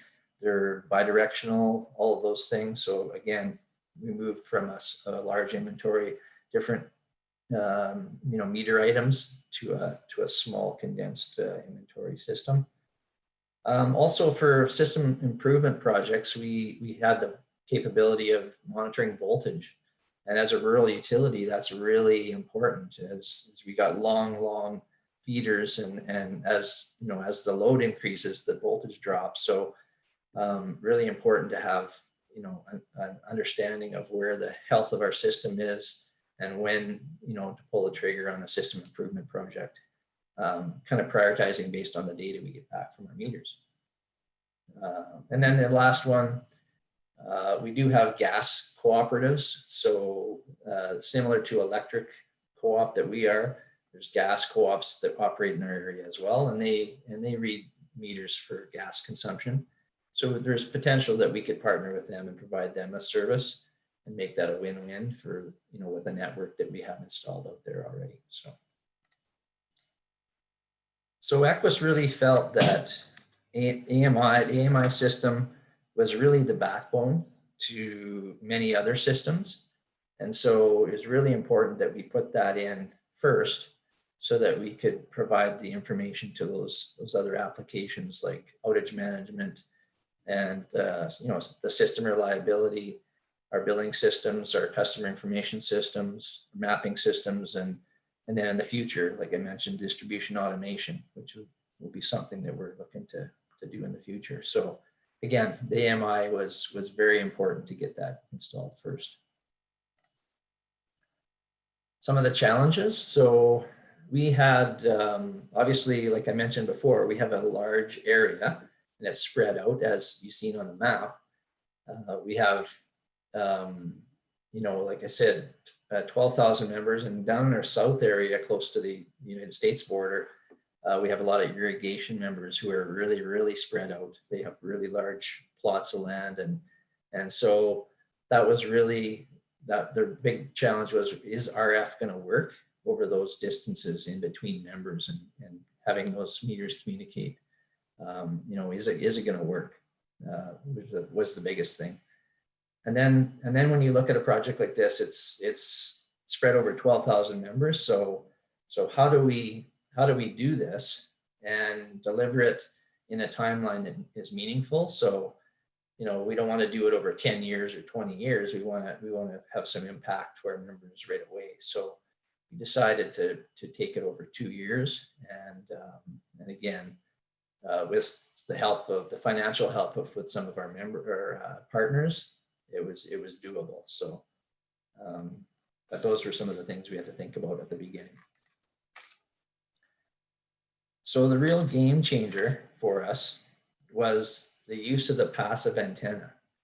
And so Landis & Gyr, our technology supplier, had these antennas that would typically be used in an urban setting to get the metering signal outside of a building, in a basement, in a high-rise building, let's say.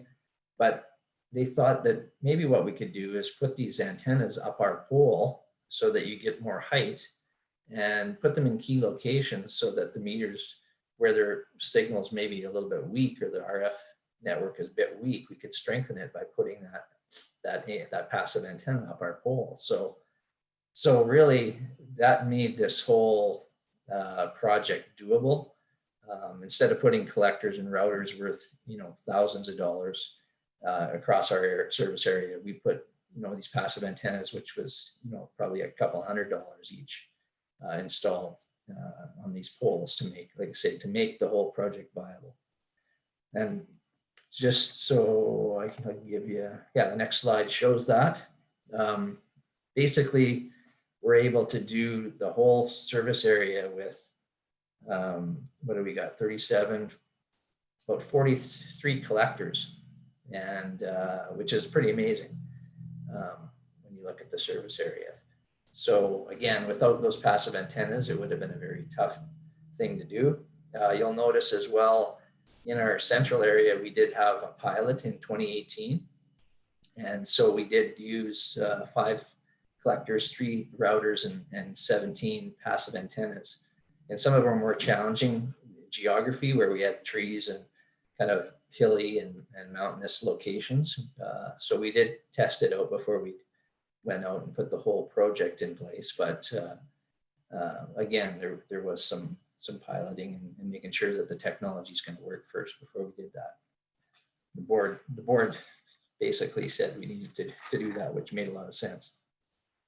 So some of the lessons learned to date, as most of you probably know, any project that is going to be successful, you need to have very, very thorough communication, whether it be with your team members, your funding agencies.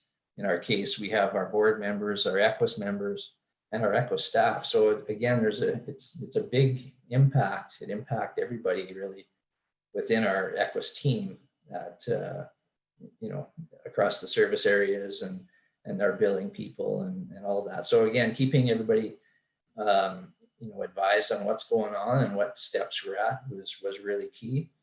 And again, like I said, keeping our partners involved and presenting to other utilities across Alberta was important as well. Sharing some of those learnings with some of the other rural utilities that can benefit was important. The engaged team. So as I mentioned, our billing system, the real key was to keep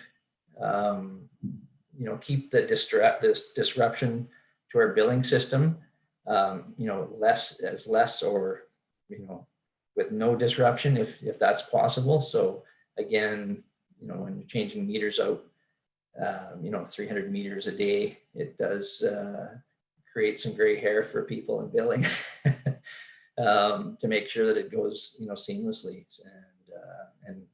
And I did have everybody engaged, which made it very easy to do. The other piece, again, like I mentioned at the start, having committed partners was really the key.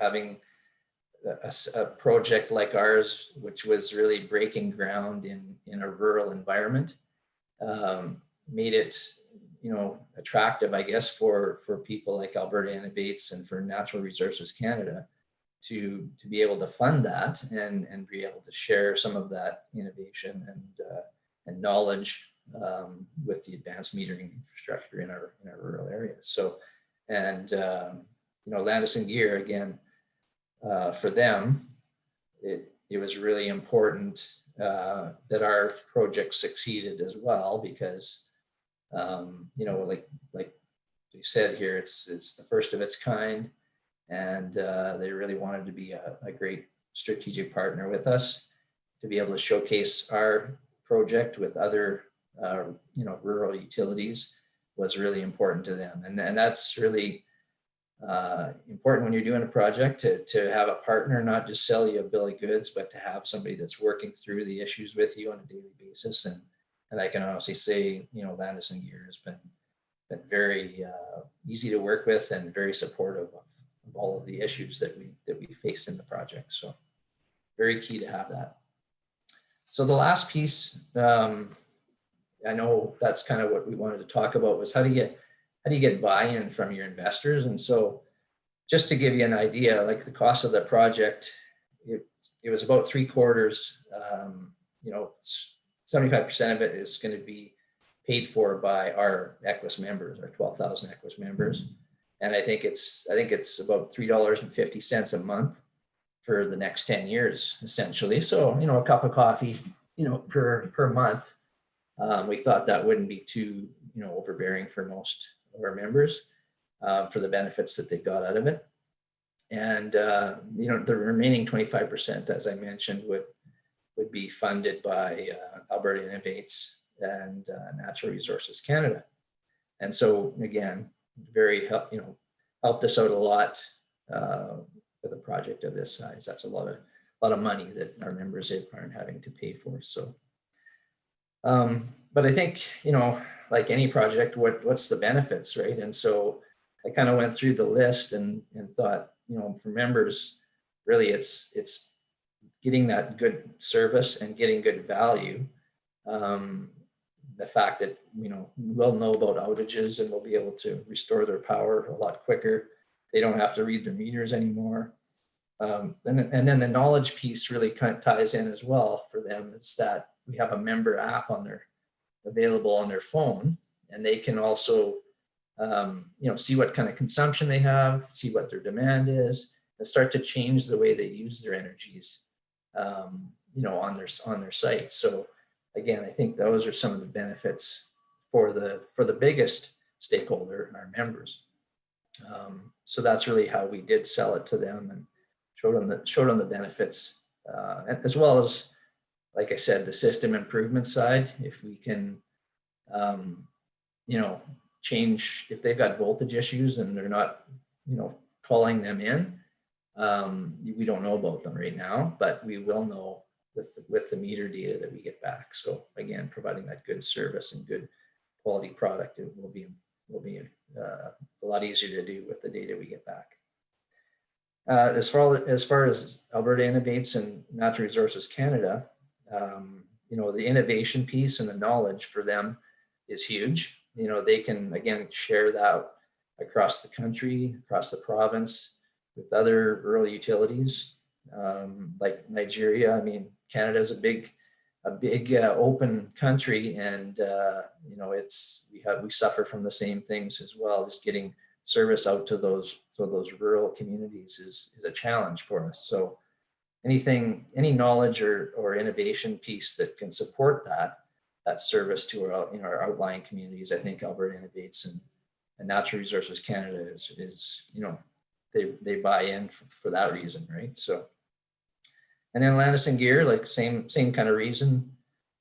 They can provide these services to markets outside of Canada, obviously across the world, knowing that radio frequency will work in a very low density environment and an ultra rural environment. So again, that helps them in you know, selling their product and supporting other projects around the world. So I think that was where they wanted that to partner with us and committed to making this successful.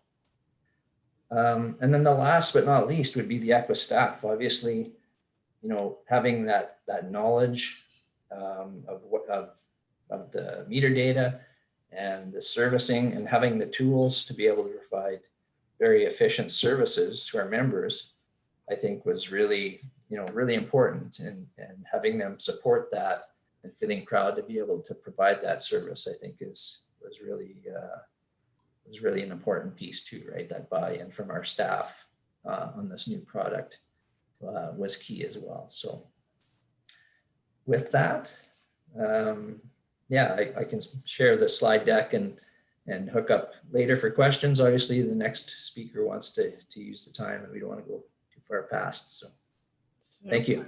Thank you, Rick. Thank you very much. We're just doing a little shift here. We've got David Raposo from Power Africa, and he does not have any slides, so I'll just sign it over to you, David, for a quick 5-minute on Power Africa.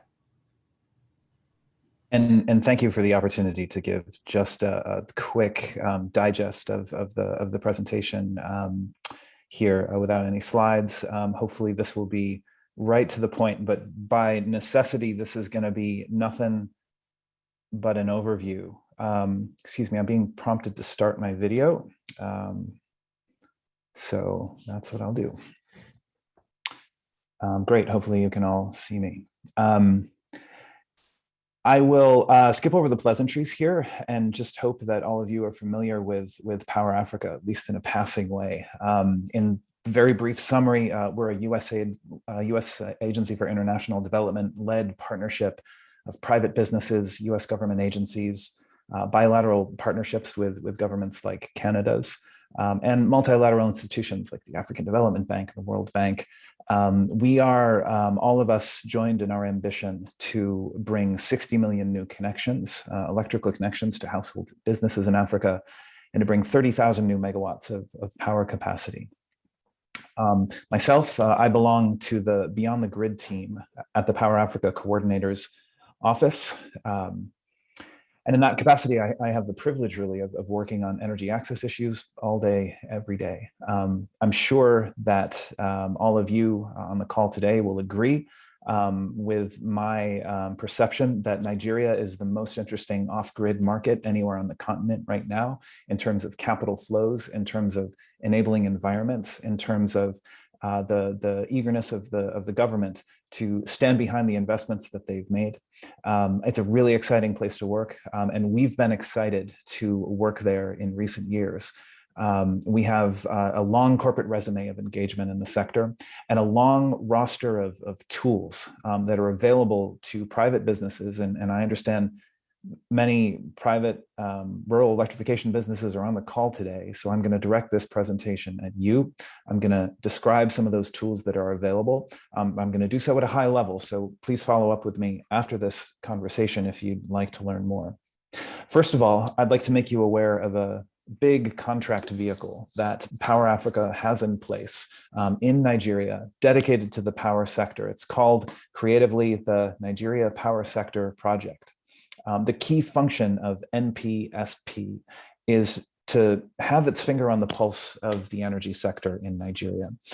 Through NPSP, we have transaction advisors that are either embedded within or closely coordinating with Nigerian entities like REA, like the Ministry of Power, the Central Bank, TCN, many of the distribution utilities, including all of the big ones with whom many of you, I'm sure, are doing business, your ECHO, Acacia, AEDC, Port Harcourt, and many others. We're involved in policy development, the promulgation of regulations, really, you name it. We were instrumental in developing the concept behind Solar Niger, or you might know it as the 5 million solar homes initiatives. And we've been working for years with REA and CBN on the development of the NEP, which is, of course, the big results-based financing program sponsored by the World Bank loan. All that is to say that if you need information on energy trends in Nigeria, I encourage you to use the NPSP program as a first point of contact. It could be that the answer to your question is one of the transaction advisors employed by an NPSP can lead you to the answer. But of course, the real magic of Power Africa and working with Power Africa is the network of partners with whom we engage. So I'll describe just a couple here, which are going to be uniquely of interest, I think, to all of you. For example, if you're an early stage company that's 100% Nigerian owned, so if you're an indigenous business, Power Africa partner, the African Development Foundation, ADF, may be able to help you with a capital grant, either to sponsor a pilot project, to help you with technical assistance of some kind, to help you potentially with research and development. If you're at a somewhat later stage, you've raised a little bit of capital, you have a track record of deployments, and you're eager to establish the feasibility and the bankability of some new venture, some new, much more ambitious venture that you want to sponsor, another Power Africa partner called the U.S. Trade and Development Agency might be the right partner for you. With capital grants of up to $1.5 million, an investment from USTDA can help you shepherd an infrastructure project of any kind from conception to completion. And USTDA has a big ambition to work in Nigeria's mini-grid sector. Just several weeks ago, if you follow this type of news, you may have noticed that USTDA awarded a grant to SOSE. Many of you will probably know the CEO, Habiba Ali. I'll say also that we heard from RMI in an earlier presentation, and RMI on USTDA's behalf is implementing a contract that's exploring utility-enabled microgrids in AEDC's service territory. So a lot of these initiatives are very linked. If you have a strong balance sheet, you're somewhat larger and more ambitious in terms of your corporate goals, and you're in the market for concessional financing, Power Africa partner, the Development Finance Corporation, or DFC, that could be the partner for you. This is the US government's development finance institution. If you follow such things, you may have seen the press release stating DFC's new ambition to plow many hundreds of millions of dollars into distributed renewable energy markets all around the world in partnership with the Rockefeller Foundation, which has a similar kind of ambition. There's much more to say, but perhaps in summary, to help you crystallize some of this, I'll describe the story of a business with whom I suspect some of you are probably familiar, and that's Havenhill Synergy Limited. So Havenhill first appeared on the radar screens of the US government as a US ADF grantee. So they received a small capital grant to fund the deployment of a couple of pilot mini grids serving many hundreds of customers. On the strength of that deployment, they were able to raise some capital from friends and family and present themselves to the US Trade and Development Agency, or the USTDA, who, in partnership with the US Department of State, another Power Africa partner, put together a grant activity which allowed Havenhill to establish the viability of a much more ambitious program. CEO Segun Odenaya has been implementing against those objectives established through the USTDA feasibility study in recent years, and he's had a lot of success doing so. Along the way, that company also received another grant from Power Africa to focus on clinic electrification. That's a big focus for Power Africa, but also for USAID. We're going to be extremely focused on electrifying health clinics, I think, for the foreseeable future. So all that is to say that there are lots of resources available specifically to all of you. Other companies potentially in your orbits have taken advantage of these tools to great effect and have realized a lot of deployments and a lot of development impact. I encourage you to think about that path and think about whether any of the tools that I've described might help you meet your development objectives in some way. And if you think they might, I encourage you to reach out to me following the presentation. And I can be your concierge through that process, help connect you with resources, help you understand what tool might be best suited to your specific need. I'll much more to say, but for now, I'll leave it at that and turn it back to the presenters. Thank you. Thank you. Thank you very much, David. And that's some good information there. Next, we're going to move to, we have two presentations left. One is the Abuja Electricity Distribution Company, and then we're finishing on an investment opportunity. So I'm hoping you can stick around and stay with us as we go a little bit over time. So I'd like to introduce Omosede from the Abuja Electricity Distribution Company and Ifeanyi from GVE Projects. And your screen is popping up. It's looking good. Thank you so much.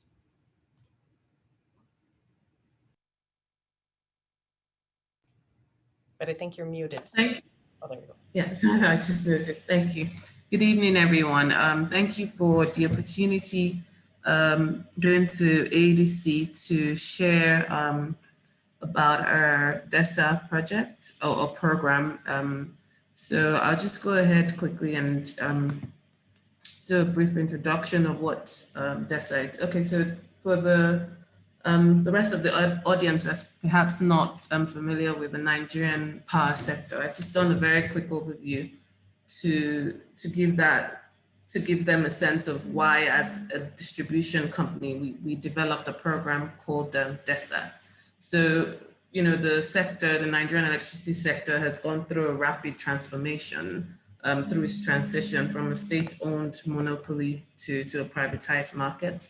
So the sector has a lot of challenges, and some of those challenges are weak transmission and distribution networks, high technical and commercial losses, and inadequate investments. So the privatization process saw the government assets unbundled into 11 distribution companies, and ADC, Abuja Electricity, is one of those. We cover FCT, which is the nation's capital, and 3 other states. Now, the privatization process, the success of it has been limited. And so what we've seen is that our electricity generation as a country, for about 200 million people, is estimated to be just half of what the country needs. And we also have situations where, a lot of people spend a lot of money on self-generation simply because, the power supply is not stable. So as a business, as a distribution company, we started thinking of innovative ways to address some of these challenges. And then we decided to think of our network improvement using an integrated distribution framework model. Now, what that framework is about is basically helps us to use a coordinated approach to providing electricity to a coverage area through both the grid and distributed energy resources. And the IDF, the framework, addresses certain requirements that we felt was very important to our success and our sustainability as a business. I'll just run through very quickly: inclusiveness, permanence, a mix of delivery modes, and harnessing external resources. And so using this framework, we came up with a program called DESA, which we call DESA. Is a Distributed Energy Solutions Initiative that helps us to deploy decentralized energy solutions to address funding and service quality gaps within our franchise area. Now, our initial focus is on areas with significant productive use, anchor loads, because we've seen that those sort of customers are willing to pay and have the ability to pay for energy. We also have, as research supports, that when you deploy energy for productive use, the benefits to the economy in terms of the job creation, environmental benefits, economic growth are more significant. And so that's why that's a key focus for us. So what do we consider DERs? Interconnected mini grids, franchises, and this is simply a function of what the regulator defines as mini grids and all of that.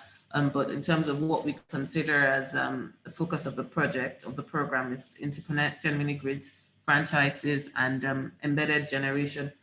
And the most important is that it works in conjunction with the grid. So we're not looking to displace the grid. We're looking to maintain supply to the grid, in addition to ensuring reliability with any of the distributed energy resources. So as a program, we're looking to raise $150 million to unlock 100 megawatts of incremental supply within our franchise area and to serve over 50,000 connections. In terms of, so DESA would help us as a business to achieve US SDG 7 goals, to be able to improve access to affordable, reliable, sustainable, and modern energy for customers within our franchise area. Now, we often get questions about, why DISCO is actively pursuing the deployment of distributed energy resources. And this for us really helps to explain why it's a key part of our strategy. Now, if you look at what's happening in the sector, you find that customers already use these decentralized energy resources, and that obviously competes with the power that we provide from the grid. Now, when we, put this as at the forefront of our strategy, work closely with developers who can deploy these distributed energy resources, then we can achieve complementary power, because in any project that we look to deploy, we would look to complement it with the grid. So complementary versus competitive power. And for those who are familiar with the sector, as part of the PSRP process, the Power Sector Recovery Program by the World Bank, DISCOs have developed performance improvement plans, which basically outlines how we plan to transform our business over the next 5 years. So this is also a key part of our performance improvement plan. It's the key strategy that we're going to use to achieve this transformation. This also helps us to transfer the collection risk to a developer who's better able to manage a smaller franchise area, help us to reduce our losses. And in terms of the IDF, the Integrated Distribution Framework, it helps us to identify the least cost supply model for a certain area. Now, if we look across our franchise area, it's very wide, and we have to realize that, you know, extending the grid may not be the best supply model for each of those clusters. So we're thinking of our business in clusters and trying to identify what the least cost supply would be to those clusters. Irrespective of the supply, the source of the supply to the customers, as long as it's in conjunction with the grid, we'll be able to earn a distribution use of service for the use of our networks. And the most important thing for us is that we don't lose the current supply we have to that cluster, no matter how limited it is. By working closely with the developers, we're able to maintain a certain level of supply. And then, of course, as our network improves, there's the potential to increase that supply. So this essentially highlights why DESA is particularly exciting for us, and why we feel that it's a unique opportunity for investors who would like to participate in the Nigerian power sector. There's a compelling market opportunity. You know, there's a huge electricity supply gap, and, you know, the electrification rates remain really low. In terms of returns, by developers leveraging our distribution systems, they're able to reduce capital costs by up to 40%. And I'm sure Ifeanyi can touch more on that with our pilot project that was implemented with GVE. And so that enhances the returns for investors. There's a high growth potential. We cover, as I mentioned, 3 Nigerian states and the Federal Capital Territory. And there are several commercial and industrial clusters that we believe could benefit from the scale up of the program. There's also regulatory support from the regulators. We have the distribution franchising guidelines, the embedded generation regulation, that are all in support of this sort of projects. And we believe that it's an innovative business model and has the potential to be the blueprint for African utilities to improve electricity supply in challenging tariff regimes like we have in Nigeria, and also for the discos to generate sufficient cash flows to turn around their business. And the final benefit is the environmental benefits. Just by improving supply with cleaner energy resources, we hope that we will be able to eliminate the need for self-generating sets within our franchise area. So in terms of the way the interconnected mini-grid business model works, so there'll be a tripartite agreement between us, the DISCO, the developer, and the cluster rep. And now sub-concession rights are granted to that developer. In terms of electricity supply, it would be combined. So AEDC would supply electricity at certain hours of the day, and the developer will supply electricity at the, when AEDC is not supplying. And this is based on, what works best in terms of the supply constraints for each of the suppliers. Now, when AEDC is not supplying electricity, so when we are supplying electricity, we bill the developer for that electricity. So instead of billing several customers, we have one customer that we bill. And then when that developer is supplying electricity, they simply pay us a distribution usage fee. And so in terms of payments from the developer, we would get a distribution usage fee and energy payment. And in terms of responsibilities, the developer would oversee the construction, O&M, manage metering and billing and collections in that particular cluster. And as a DISCO, we will be responsible for improving the network and maintaining the network to ensure that the supply that we've committed to, we're able to achieve that. So in terms of partners, we've had a lot of support from GIZ. They've helped us in completing a number of feasibility studies and carrying out assessments of clusters that we have identified. We also got a grant from USTDA to conduct feasibility studies to deploy mini-grids across our area. That grant is being implemented by Rocky Mountain Institute, and they have been able to help us identify and evaluate business models that would be that we can use to basically implement the DESA strategy across our franchise area. At this stage, I'll hand over to Ifeanyi to speak more about the Wuse Mini-Grid project, which is essentially a pilot project, our first project under the DESA program. Ifeanyi, please go ahead. Yeah, hi everyone. Thanks so much for the presentation thus far. I don't know who controls the screen. I'm controlling it, sorry. Yeah, okay, please, next slide. So basically, GVE is the leading mini-grid development company in Nigeria. On the mini-grid space, we have 12 active mini-grids serving over 10,000 residential commercial clients in 5 of the 6 regions of the country. We pioneered the very first mini-grid for energy access in the country, and as has been presented by Omasade, we actually pioneered the first real interconnected mini-grid where there is a transactional flow between and power flow between the distribution company and a mini-grid operator. So talking about the specifics of the Wuse market project, we felt when ADC came up with the DESA concept, which was in line with the strategic objective of GVE to try to bridge the then widening gap between mini-grid companies and distribution companies to sort of form some level of alliance to drive reliability of supply and service to the end user. So we jointly worked on working on the Wuse project, whereby eventually we'll be able to serve over 2,000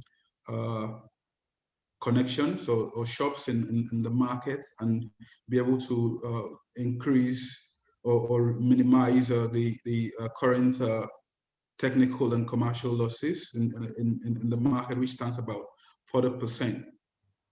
And as you can be seen in the middle of the slide, the occupants of the market spend on the average about 9,500 naira on a monthly basis on self-generation, which is being powered by over 3,000 small and medium-sized generators operating in the market.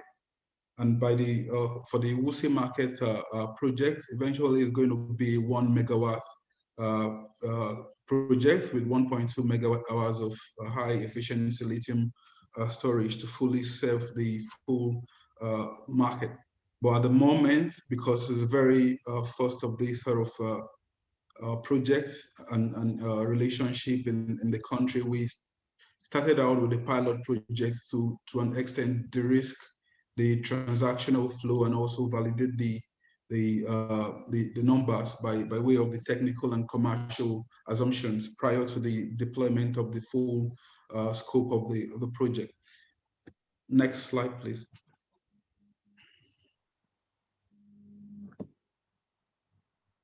Sorry, in the interest of time, so I move to the next slide, which illustrates the interconnected mini-grid model framework that we're working on with Wuse. So we have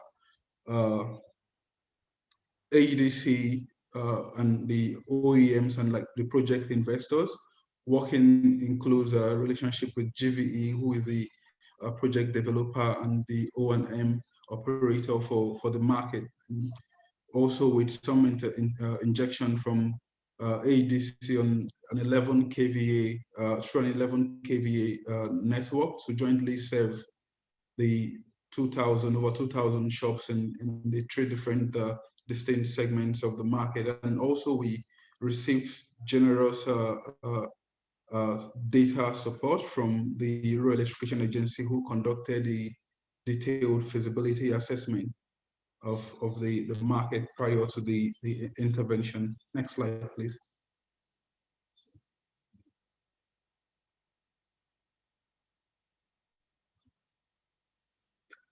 So at the moment, we have a small pilot, like I had mentioned, that is powering a total of 20 shops in the market, and it's been running effectively since January 2020. And it is accorded both GVE, AEDC, and the immediate beneficiaries a lot of learning opportunities. And for AEDC, they've significantly eliminated their hitherto technical and commercial losses, and help them to minimize the admin cost of revenue collection and recovery.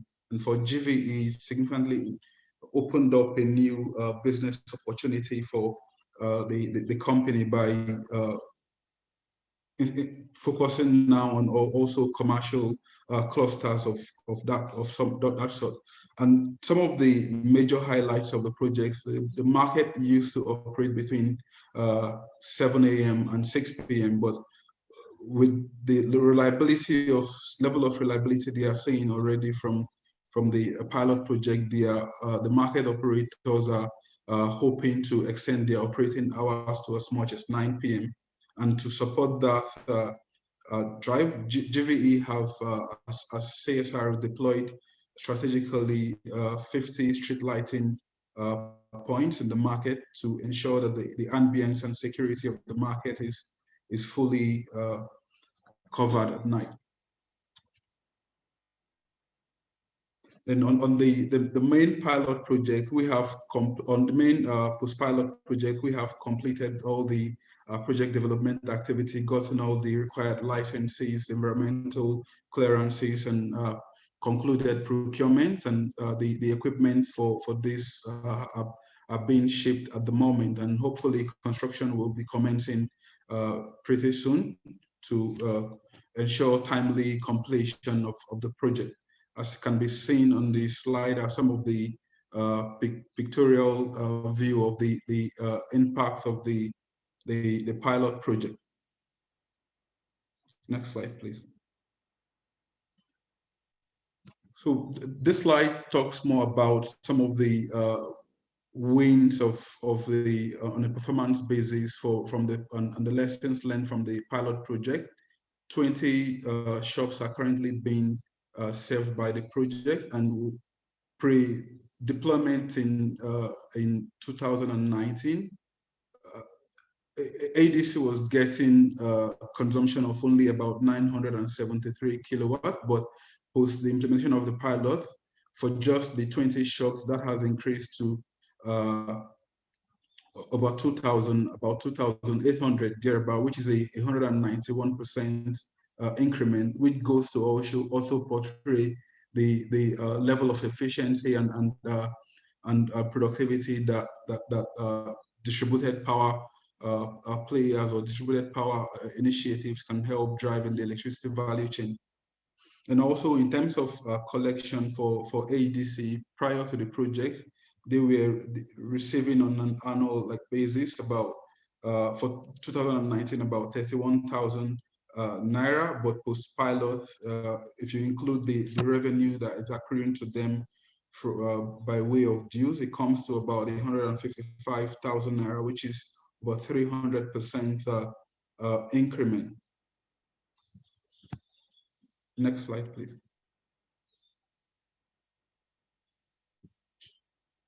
So presenting this on a graphical basis, you can see the significant improvement from both a kilowatt hour and also a Naira per kilowatt collection rate, which shows a very robust win-win scenario for both the DISCO, the private developer, and also for the market. Earlier on today, we had the opportunity to welcome take the trade commissioner for Canadian Trade Commissioner in Nigeria on a site assessment visit on the pilot, and she saw firsthand the efficacy of the project.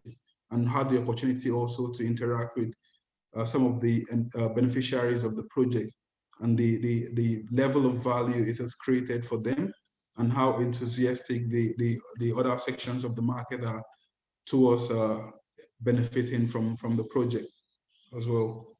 Next slide, please.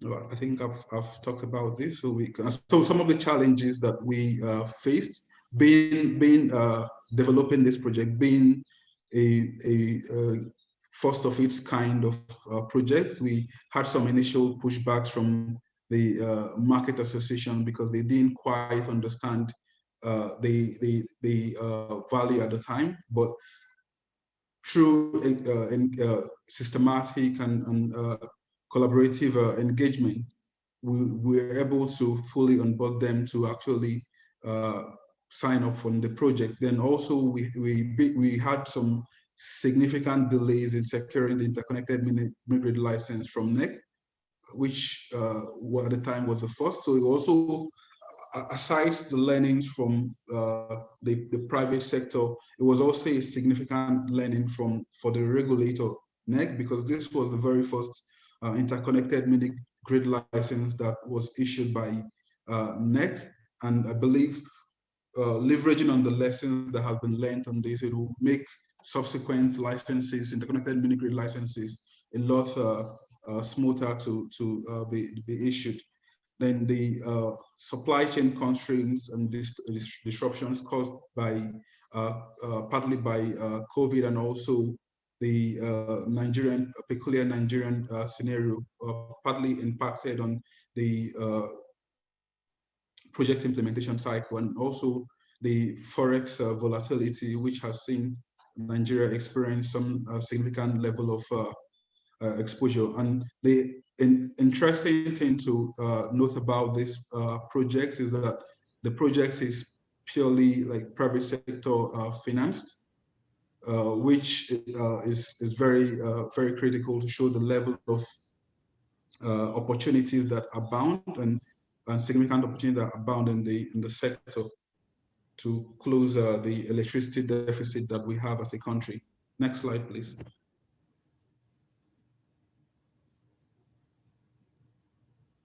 Yeah, so still on the lessons learned, we sort of underestimated the time required to go through like most of these steps, especially the regulatory and also the permitting aspects.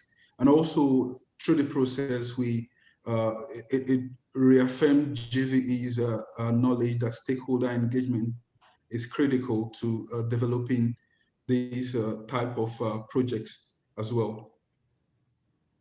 And on energy accounting, through the project, set up a separate bulk account, ADC set up a separate bulk account to enable the bills collection and accounting, which is very critical. So we've seen through this process more streamlined, although it was a bit difficult in the earlier stages, but through some level of hand-holding from both sides, we were able to reach at an equilibrium, and the process of energy accounting and billing is pretty much more seamless as at the moment. Then we also had some initial technical glitches with the interconnection and the power dispatching, but all these have now been smoothened out. And Finyahi, Next slide. are we coming to how many slides do you have left? Yeah, we're pretty much close to the end. I think this is about the last slide. So we've successfully, as I mentioned earlier, executed a tripartite agreement between ADC, the Market Association, and GVE, successfully executed the pilot project, and about commencing the construction of the full 1 megawatt scope of the project. So thank you very much, and we firmly believe as GVE that this framework would be the future, will evolve to become the future of the electricity industry in Nigeria, because it offers significant value to all the stakeholders in the value chain. Excellent. Excellent presentation. Thank you so much, both of you.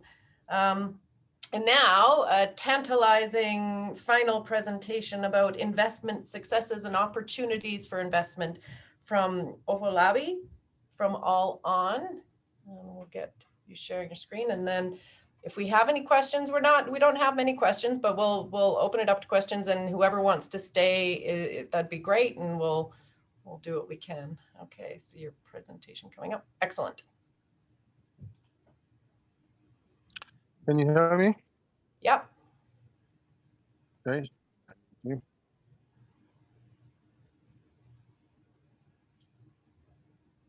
Perfect. Okay, I know that we've probably lost a lot of time, so I'll just try and make this as quick as possible. Again, All On really is a Shell-seeded impact investment company with focus on the off-grid space, off-grid energy space in Nigeria, facilitating the growth of that space. So roughly 70–80% of what we do is actually impact investment within that space. But of course, we have a broader mandate, which is to ensure that that sector as a whole grows within Nigeria and has a larger share of the energy budget of the energy size in the country. We will be talking here about both the opportunities and the challenges in the sector. And let me mute this. Get this out, okay? So basically, we will be looking at the challenges we've got. We've got about 30 gigawatts to about 200 gigawatts worth of energy gap in Nigeria. Currently, we're producing on a good day about 4 gigawatts in Nigeria. So probably a magnitude of about times 10 at the very least is needed in the country at this current time. And then about 70% of the households or SMEs in the country are either fully off-grid or have bad grid, which is 4 hours a day, and about 120 million people are affected, are part of this 75% of households. And of course, over 20 million generators of different sizes, from 1 kVA to as high as 100 kVA, are basically operated in the country, emitting well over 5 million metric tons of CO2. And of course, on the converse, you see that these challenges also are opportunities for us. We see them as opportunities to get at least $10 billion in investments in mini-grid in Nigeria, to roll out at least 10 million LCHS units, solar home system units in Nigeria, to roll this out to a population that is used to actually paying a lot for power, because they already pay a lot for the power usage which they have via liquid fuels, via self-generation in the country. And of course, we also have a sound policy trajectory in Nigeria with some of the most forward-looking policy initiatives in Africa initiated from Nigeria. And of course, another $5 billion regional market for solar components, whether they be inverters, solar panels, or such in the country. And then moving on to what we do at All On. Basically, we have a 4-pronged approach to operations. Number one is via the All On Hub, which we set up in partnership with the Rockefeller Foundation to support the growth of the sector. What we've noticed in the sector as a whole is that there is a dearth of companies which are able to actually scale and operate at the level which is needed for the sector to grow. So what the All On Hub has been tasked with doing is to support the growth of those kinds of companies to enable us start having the 50, 100, 200, $500 million companies that will emerge from this space in another 5, 10, 20 years. And of course, then we have what we do as in impact investing, which is the actual investing in debt or equity in the companies which operate in this space. And of course, enabling finance, which basically means All On brings in financing from other entities, whether into funds to enable investments occur into this space, leveraging this additional capital to ensure that you have an effect that goes beyond just the $5, $10, $3 million we bring in as All On. And of course, then goes on to the enabling environment piece of work, which is basically what we do by partnering with government agencies, partnering with operators in the space, partnering with associations of operators of mini-grid developers in Africa and Nigeria, to ensure that the right policies are put in place, advising government, playing an advocacy role for the sector, funding research where that needs to be done, convening events as necessary to ensure that the right conversations are held in the space. And of course, we do this in partnership with global and local partners, local African and global DFIs, local development partners, local regulators and partners in the space who we work with. We cannot do this alone, and to ensure that we accelerate the closing of the access to energy gap in Nigeria. Can you still hear me? Yes. Yes, we can hear you. Yep. Let me put up. Okay. Okay. Yeah, you're doing okay. great. So far, so good. So so far we've got a fast growing portfolio. On the extreme left, you've got mini grids all the way down to battery as a service. We've got companies, we've got investments from the angel investment phase all the way to the growth investment phase. Investments as low as $50,000 all the way to as high as $2-3 million, all on own share of investments to catalyze the growth of this space. And we've got probably the largest portfolio of mini grid companies operating in Nigeria, privately owned, operating in Nigeria is what we have as Olon, and we're very, very proud to say that we possess that portfolio. And of course, also under the enablers at the bottom of that slide that you see, we also have the investments we've made in the enabling entities which would facilitate the growth of the space as a whole. For example, we have Oxano, which is basically the only primary solar assembly company in Nigeria, solar panel assembly company in Nigeria, which basically drives down the cost of key inputs in Nigeria. We've got NextGrid, which basically is bringing about an innovative model of running out standardized, cheap, easy to run, easy to set up mini grids in Nigeria. And of course, we've got GVE, which is just presented, which is the largest.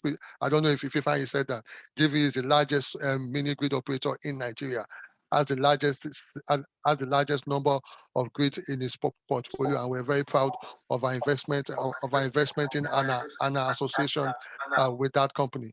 And going on further into examples of some of the companies which we've invested in. GVE is the largest mini grid operator in Nigeria, operates 14 mini grids, funding from the BOI, USADF, also raised equity and debt from Olon and other entities that we pulled into that investment, Electrify, from the EU as an example. And of course, solar energy systems, we were part of a $9 million round into energy in 2019. Solar home systems, we are also an investor in Lumos, which is the largest solar home system company operating in Nigeria right now.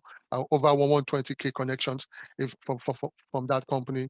And of course, as I've mentioned earlier, our investments in Oxano, which as I've said is the company which currently works to produce to assemble panels in Nigeria, thereby significantly reducing the cost of panels that are used in Nigeria by at least 10-15%.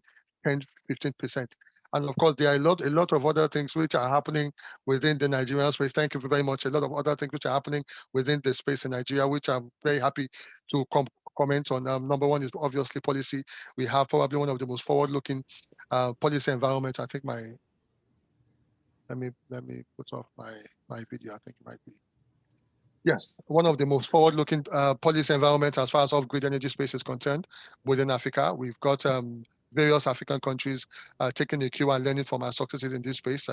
Policies where significant progress has been made include in the areas of commercial tariff support, on-grid, off-grid, mini-grid integration, as the GVE and the AEDC team has discussed, and of course, easing, fast-tracking mini-grid permitting processes in Nigeria. These are things which Nigeria has taken the lead upon in Africa as a whole. And of course, this policy environment combined with the great work done by a key agency of the government, the Rural Electrification Agency, has enabled significant growth to be achieved in that respect. And of course, we also have a lot of achievement in the area of funding.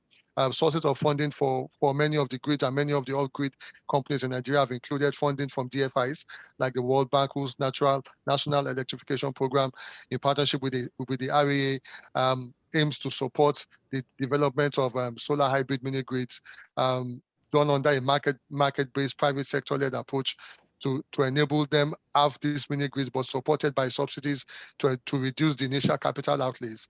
And of course, we also have financing from private sector financiers, very much like Allon, and also very much, for example, one that was announced very recently from Chapel Hill Denham, which is one of the key investment banks in Nigeria and financial institutions in Nigeria, which recently announced a $4.6 million investment via its Nigeria Investment Debt Fund for the construction of 22 mini grids being developed by Haven Hill Synergy Limited under the NEP.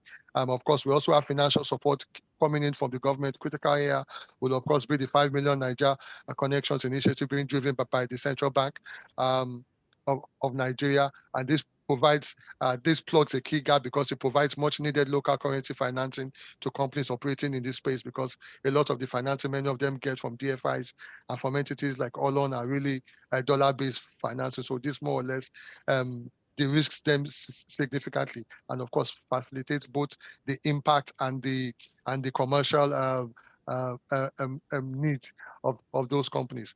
And of course, we also have technical and non-financial support, which is provided by some of the key development partners in this space, most of which provide non-financial support to enable the growth of the sector. Entities which have provided significant support in this regard include the German GIZ, the UK government Foreign Commonwealth and Development Office, formerly called the DFID, USAID, and other critical entities who have partnered with various government entities, also like Allon, to enable the technical capacities that need to be built, the regulatory capacities that need to be built at the regulatory end, at the various ends of the value chain, to ensure that the sector grows as a whole. And of course, there are also a few issues which we've also seen as a result of our investment in this space, with at least 31 companies in our portfolio in this space in Nigeria, probably the most diversified portfolio within Off-Grid in Nigeria. And of course, number one, which jumps at you from what you read, when you see the news, is while you see that there are a lot of achievements in the fintech space in Nigeria, with Nigeria having its own first fintech-based unicorn coming into being with Flutterwave, achieving over $1 billion in valuation. Fintech or solar investment do not scale at that kind of speed. You actually have to physically go to those communities and physically put those infrastructure in space. You don't have the advantage of the internet to this intermediate here. You actually have to physically do that. So market dynamics change a lot. And this and clean tech off-grid investment in Nigeria is a marathon. It's for the people who can actually run 10, 15, 20 years and see that light at the end of the tunnel. If you're in this for a quick buck, you're not gonna get that here. Yeah. And then, of course, they need to also incorporate commerciality and sustainability. I think one of the issues I had when we had the initial engagements with Ifeanyi.